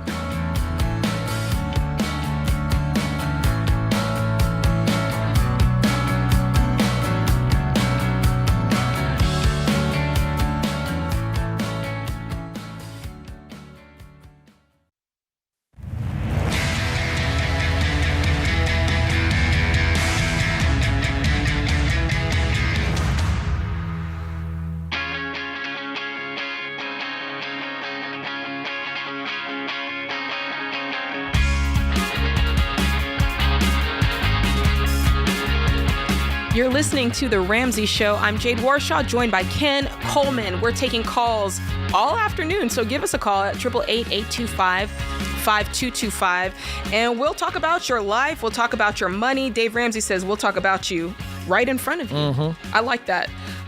Ken, let's do this question of the day. All right. The question of the day is brought to you each day by Neighborly, your hub for home services. Neighborly.com is the place to find reliable help for your home. From locally owned businesses like Air Serve, we got Dryer Vent Wizard, Precision Garage Doors. By the way, my nickname in high school was Dryer Vent Wizard. Just an interesting point. I don't want to know why. You see what I did there? They used to call me Precision Garage Door Service. Yeah, that didn't happen. No, it didn't. None of those things are true. But Window Sorry, Genie, Jade, keep going. Window Genie would be a nice service. I need to get my windows cleaned. And Yes, you do. I'm not getting up on a ladder, and neither is Sam Warshaw. You're not going to let him up there? No way. Or he's refusing. What's just the truth? No, I don't want a National Lampoon's situation on my hands. All right? I'm going to call. I know Sam. He's pretty nimble. He's nimble, but I'm calling Window Genie, and I'm going to pay a nice, that's a good decision. Reasonable fee for them to do Very it. good decision. So for expert help with just about anything you need, including cleaning your windows, visit neighborly.com. Today's question comes from Brittany in New Mexico. I'm 28 and I'm in baby step 2. I really struggle with staying on budget since I'm single and I don't have that naturally built-in accountability partner. Who do other single people use for their accountability partner to stay on track and meet their financial goals? This is a good question, Brittany. What do you think, Jade? What are you hearing here? You need single lady out there. Oh, the single ladies. There it is. You need a best friend. You need a good BFF, they call it. Yeah. Yes, is that still a thing? I'm a little outdated. I'm old. Okay, we'll go with BFF. You're being very polite bestie. right now. A bestie. Oh, it's now a bestie. You need a bestie. Look, I'm not much younger than you, Ken. Let's be honest. You are. You need the right people. Okay, and I'm going to explain to you right quick what these people are, or this person. Okay. They need to be someone who you can trust. All right, trustworthy. They need to be someone who's walking the walk, Ooh, right? Legit. So they can't talk. It can't be Uncle Boo Boo who's always talking about, oh yeah, you need to get your money right and the cryptocurrency. Boo Boo. Yeah, he does. It has to be somebody who has money. Legit. You can't take money advice from broke people. Yeah. Okay, and Uncle Boo Boo is broke. He's not the one. Okay. You need somebody who will tell you the truth. Truth teller. Hold you accountable. Mm-hmm. Right? Mm-hmm. And it's not that they're judging you. They're just saying, hey, didn't you say, I thought you said you were sticking to your budget. But I also saw that you were going to brunch with, Monica and them, right? Well, Monica will get you in trouble. She will. So you need somebody who will say those things to you and hold you accountable. And then you have to be a person who's able to receive it. Yeah. Because at the end of the day, it doesn't matter how that person is. If you aren't willing to receive the feedback, if you're not willing to receive the accountability. You're dropping it now, because that's the real deal. You can have all the accountability in the world, but if you just nod, smile, and wave. It ain't worth nothing but a chicken wing at that point. No thing but a chicken wing. This is great. This is my favorite segment ever. Now. Ever. I love everything we've just dropped here. All the words. We got Monica. We got chicken Uncle wings. Boo Boo. Uncle Boo Boo. Now let's go a little further into this. Okay. I can't wait to see where this goes. Well, I want to talk about this because we get this all the time. Man, it's hard for me and I need accountability. It's hard for me to stick to my budget. Yeah. And we talk about it like it's kind of like it's a trait that some people possess and some people don't. Oh, great call. You're right. These types of people, they got the gene. No. They're just disciplined people, as though we came out of our mama's womb disciplined. I don't buy that. No. I think that things like discipline and doing what you said you're going to do, those are skills I agree with you. that you build and develop and test and challenge in yourself over time. I agree. Hit me with some knowledge, All I got Ken. for you is amen. Well, that's all I got. I mean, I could take an offering, but that's all I've got left after you did that. It's absolutely right. Because here's what you're saying. When you think that, you are essentially making an excuse. You're counting yourself out. You're going, I can't do it because I'm not as organized as Jade or whatever. I get that. I think you're absolutely right. It becomes a crutch that we go, well, I'm just not good enough. So really good stuff. Love the question, Brittany. It's a great question. And the budget, by the way, if people are saying, well, Jade, how do I build that skill? When you start a budget, give yourself that accountability. And when you say to yourself, okay, start small. Everything is not going to be perfect all at once, but maybe it's just one line item. Okay, this month, no matter what, I'm sticking to the grocery budget. You got to get in the gym. Yeah. That's the idea. That's how you build muscle. You have to show up, throw some weight around, and figure it out. Yeah. Let's go to the phone line. Dominic, San Jose. What do you have to say about it, Dominic? Hi. Thank you so much for taking my call, guys. Of course. So basically, I'm a bit of I called it buyer's remorse, but I think it's more buyer's guilt because it's something that like I can justify, but it's something that I just don't think was quite in line with like my core values. What did you buy, Dominic? We can't wait to hear this. I think I might be overplaying it. Maybe I'm not. Maybe I am. But I bought a new car. A newer car. What did you buy? Yeah. I bought a 2020 Tesla Model 3. 2020 Tesla Model 3. And then what's that set you back? It sent me back, like out the door, it was 41.3. Gracious. Oh, boy. You bought everything, and you even are talking like the car guy. Out the door. He told you, I'll get this for you right now, Dominic. Out the door, $41,000. You're like, yes, please. Well, what's your income? No, he didn't tell me that. I had to figure that out myself. But I make $115 before taxes a year. What's the payment on this beauty? It is $687 a month. Oh gosh.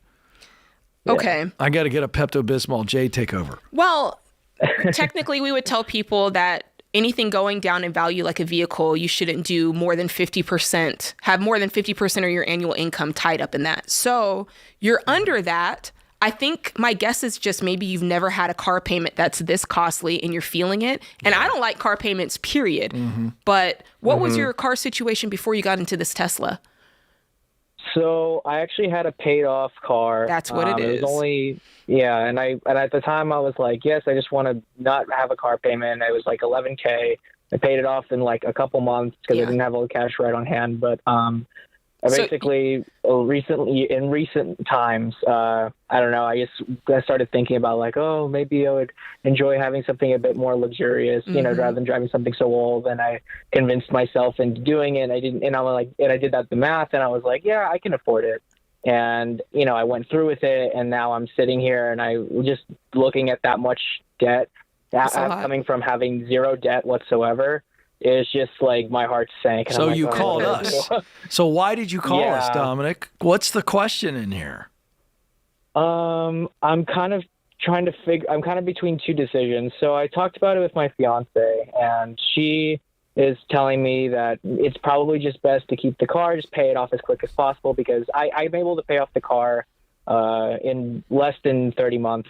If I just make double payments, and I can afford that. I calculated that when I was doing the math. And she likes riding. The other option. Let's throw that out there. And she likes riding in the Tesla. Come on. Yeah, no, she's like, please don't get rid of the car. I love your car. All right, what's the second option? We got about a minute. We want to help you out. What's the second option? Second option is to sell the car privately or trade it in and then just get a cheaper car. What can you get for it if you sell it? Privately, about reserve, I would say like 31. So I'd be losing like 10 grand off of you know what? Yikes. It's really, there's not a wrong answer here. It's your only debt. Like I said, you're kind of, I don't want anybody to have a car note. I don't want them to go into that, but you're kind of under that threshold. You just hate having the payment, and I don't blame you because you went from not having any payments to having a payment, and it sucks. Right. So for you, if your girlfriend is like, get out of the car, and you're like, get out of the car, then sell it, take that stupid tax of $10,000 and you're just going to have to bite the bullet on that and then get into something in cash or start saving towards that so you can make it happen. That's what I would do. Yikes. I'm telling you. I mean, he's got the money if he wanted to just write it out and pay it off. I think I'd get after it. I think I'd pay it off and learn this lesson. Turn that hate into a newfound emotion that you can't even describe to get out of this thing faster than you could possibly imagine.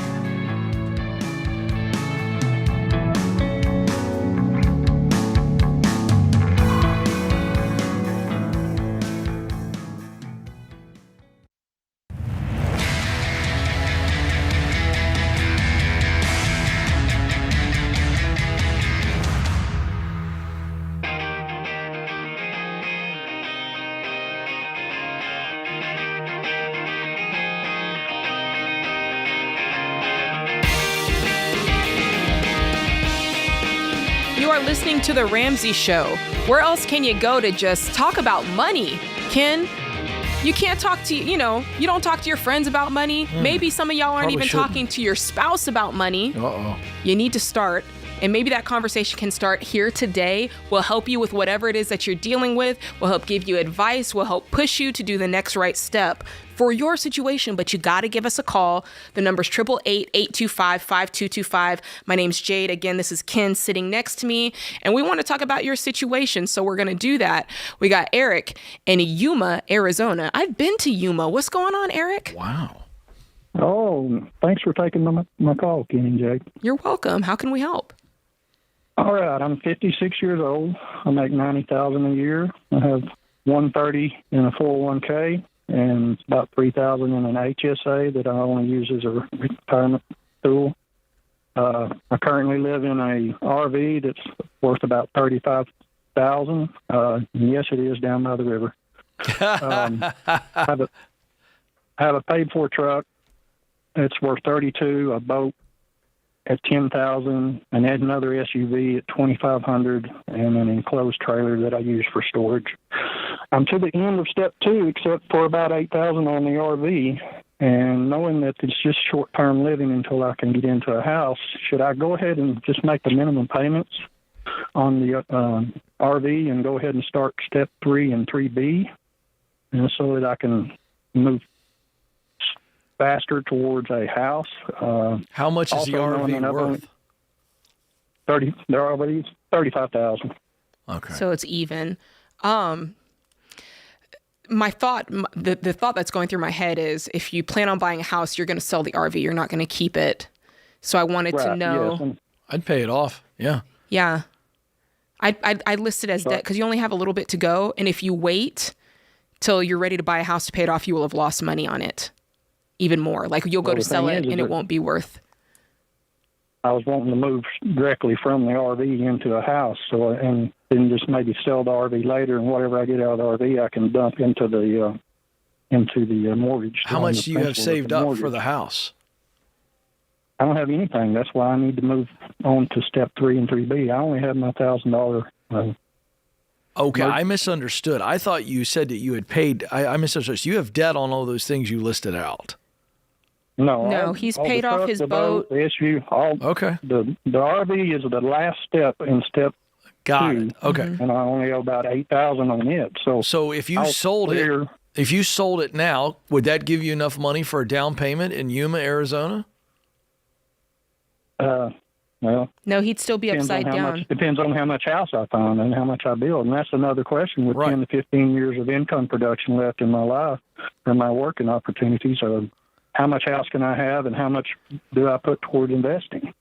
What you need to do, here's what I think that I would do, because you said you're earning, what's your income, $90K? Did I hear that? That's a good salary. I don't see why you... 100. And who else is involved in your life? Are you married? Do you have... No, divorced. So with a $90K income, I don't see why you can't knock out this 8K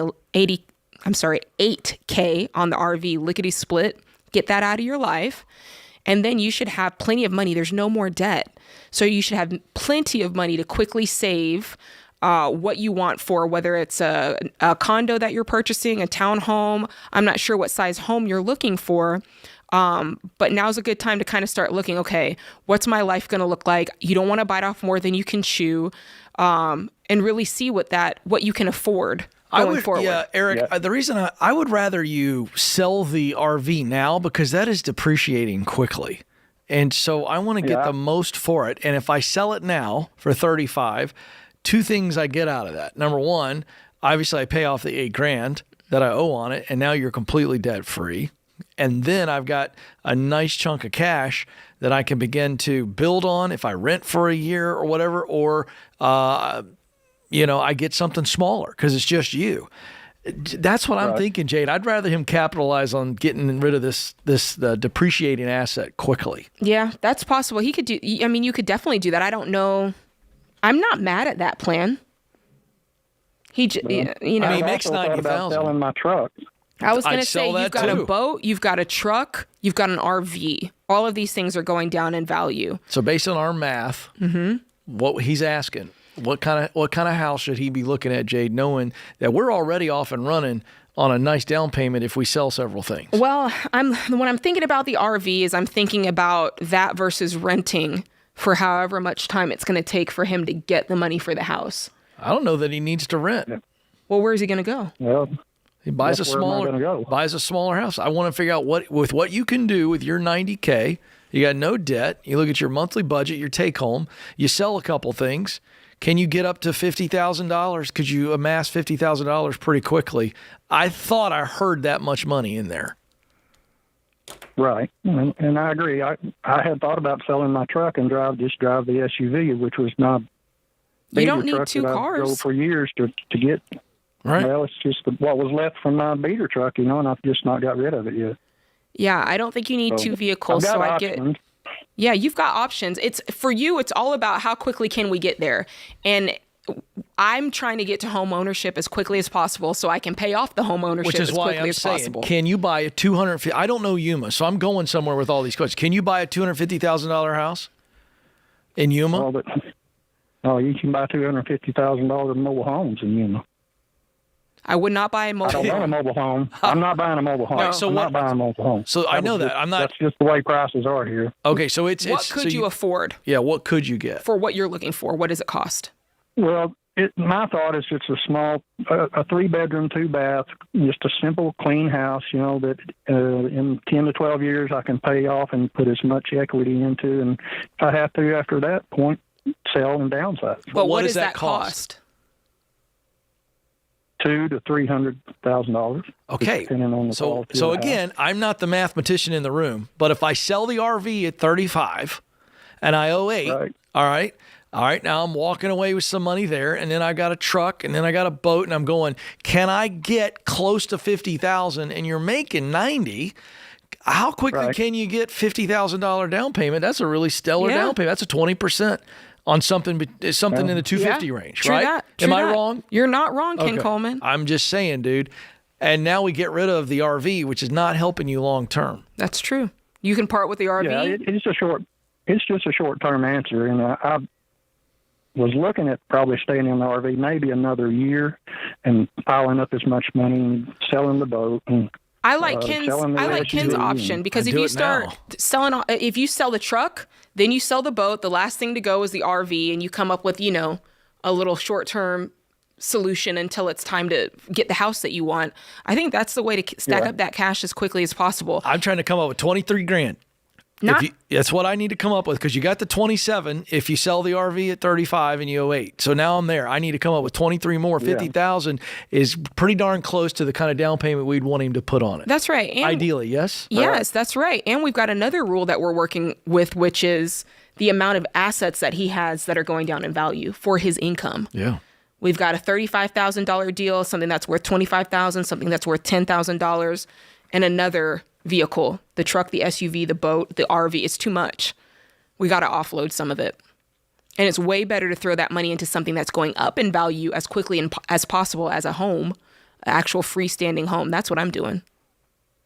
Yeah. What do you think? That's what I'm looking at. 10 to 15 years left. I've got to start putting as much more into my investments and I think my this other is the investment move. will be a home. Yeah. Eric, I think this is a good move. I love this plan. This fast forwards everything for you. Mm-hmm. Oh, by the way, you're debt free. Yep. Except for the home. Yeah. And now you can pay that off and you're golden. I know, that's right. The key here is he can't bite off too much home. Like, he's really got to keep that. Hey, I was looking at you to make sure my numbers were adding No, up. I liked it. I think he that. can find something. He said between 200 and 300, and he's got the assets to be able to make a really solid down payment right now. I think that's good. That RV, you're right, that thing can drop like a rock if he's not too careful. So really good stuff. The key here is walking those baby steps in order, looking at what you've got around you, looking at what you can sell. In his case, he's probably not picking up a bunch of side hustles, but he's got a lot of stuff laying around that he can sell to get that money. And you should get that money. This is The Ramsey Show.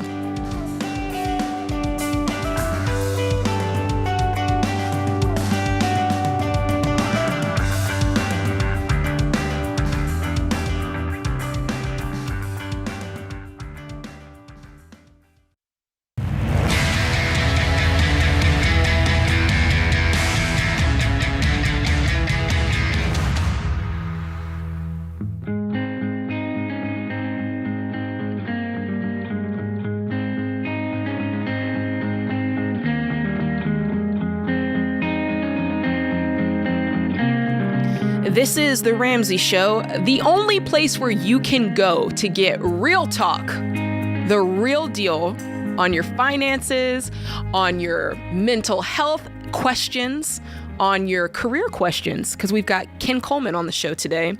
And you can give us a call. The number is 888-825-5225. The scripture and the quote of the day is this: I will not cause pain without allowing something new to be born, says the Lord. That's Isaiah 66:9. That's a good one. Mm-hmm. I will not cause pain without allowing something new to be born.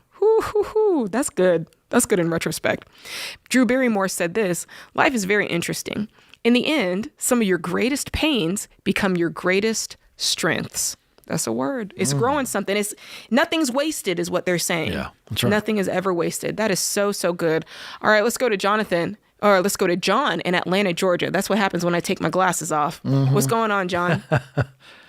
Hey, I have kind of an interesting situation. And it's more so I'm looking for career advice. Sure. So I'm in a career where I handle marketing. I make about $120,000 per year. I have a nice 401k, nice benefits package. Going back 5 years ago, I went through kind of the worst nightmare in terms of direct debt and career choices. I had to sell our house. We had $60,000 worth of debt, which may not seem like much, but it was a lot to me at the time. And we used the equity in our house to pay off that debt, ended up moving, and just a big spiral of a nasty situation. Since then, I've kind of made it my mission to get out of debt and to go beyond that. So I started doing side hustles and doing contract work on the side. My expertise is in really political and very nuanced marketing and communications. Mm-hmm. And I was able to build something up very successful in that. And each year it's grown. And I'm trying to figure out when I should make the switch to doing that full time, because what started out as kind of moonlighting in contract work has turned into, in reality, me working 2 full-time jobs. How much are you making on the side hustle? So every year it's grown. In 2016, I made $20,000. 2018. Political, it's every other year. Right. 2018, I made $50,000. 2020, I made $100,000, and last year I made $375,000. And this year is the first year in an odd year that I actually made some income. So I made $76,000 this year. So it's kind of stacking up.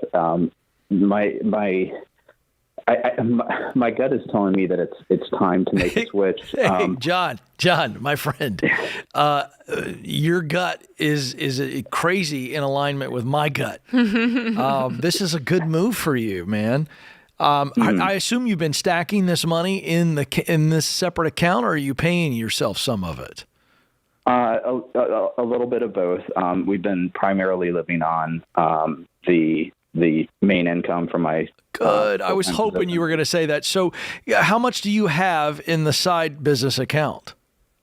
Well, I don't keep much in the business account, but where are you keeping it? Where are you keeping it? I'm essentially taking it as salaries and dividends, and so you are. Yeah. Well, you just told us that you were paying yourself just a little bit. You were living off your main gig. Well,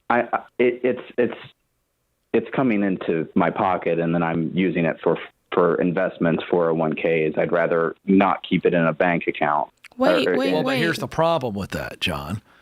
That money, I understand you're paying yourself and you're doing it the right way and dividends, everything else, but I want that money in that account, because if I'm going to walk away from my full-time job, I got to have that money in the account to pay me.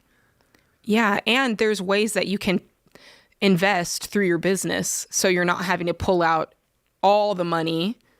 Do you see what I'm saying? Like, if you set up the right type of simple 401k, you could do a contribution through the business, and then you could do a contribution based on your payroll as well, your personal payroll. part of this is that this has snowballed over the last 5 years, and I'm working 2 full-time jobs. I haven't really found the right way to handle, spooling all that up, so. All right, so let's help you with that. I feel like you're thinking too hard. Yeah. All right, so here's what I would do if I were you. I would not walk. So you're in an off year right now. The 75 you're going to make this year, if it were me, I would have put it all, and I would have kept it in the bank, in the business account.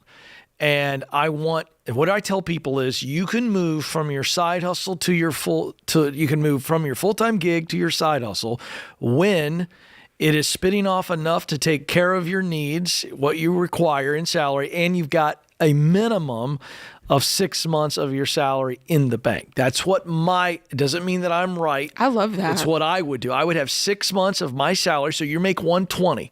So 6 months of that. So $60,000 I'd have in the business account. That would be 6 months before I stepped away and resigned and said, I'm out. Okay. That's what I would do. And is that on top of your typical 3 to 6 months of I'm assuming, expenses? Well, no, because it's not. My point is that it's not about the baby steps in that particular situation, because it's his new salary. So he would still be working his baby steps, but he'd have 6 months. Oh, you're saying, yes, it does not include the emergency fund. This is separate in the business account. This is my salary that I'm walking into. So it is separate, because I don't want anybody ever touching their emergency fund for salary. Exactly. Ever. And that's why I love this, Ken. Okay, so I say minimum 6 months, and if you had the 75, which I feel like you've been paying yourself some of that, so I would stock it back up before I left. Because I want you to leave, because you've already got a pipeline, and I think you're going to be fine. I think this is a no-brainer.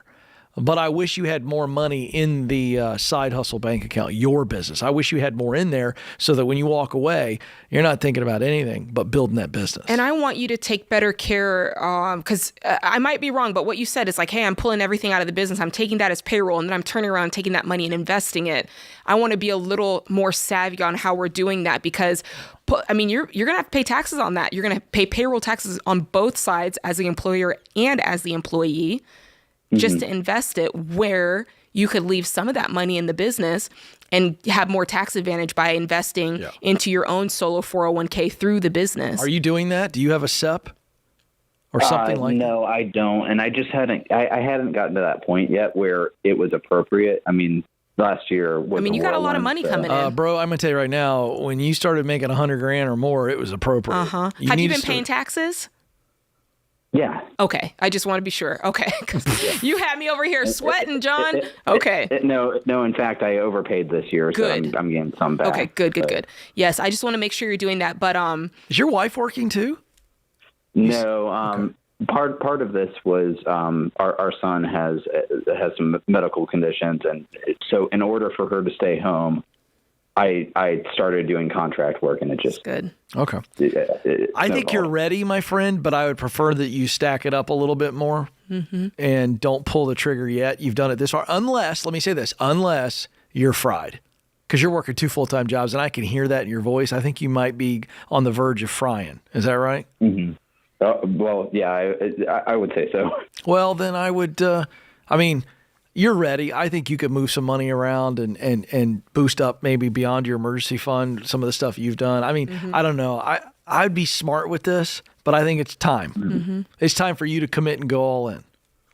Okay. I love it. That's good call. That's a great call. Guy's a stud. I love that. And you had so many good nuggets that I think so many people can use in their journey to transitioning from whatever job it is to Don't take a leap with nothing to leap into. It is not glamorous. That's a fact. You gotta create a net, because you can't just be jumping without a net. That only works in the cartoons. I know, that's right. All right, guys, that does it for this hour of the Ramsey Show. This last 3 hours, we've enjoyed hanging out with you. And remember, when it comes to your money, you can tell me you won't do it, but don't tell me you can't do it. Hey, what's up, guys? It's Jade. Look, if you like what you heard in this episode and want to know more about getting started on the Ramsey baby steps, go to RamseySolutions.com and click the Get Started button. We'll help you figure out the best next step for you based on your specific situation. That's RamseySolutions.com and click Get Started.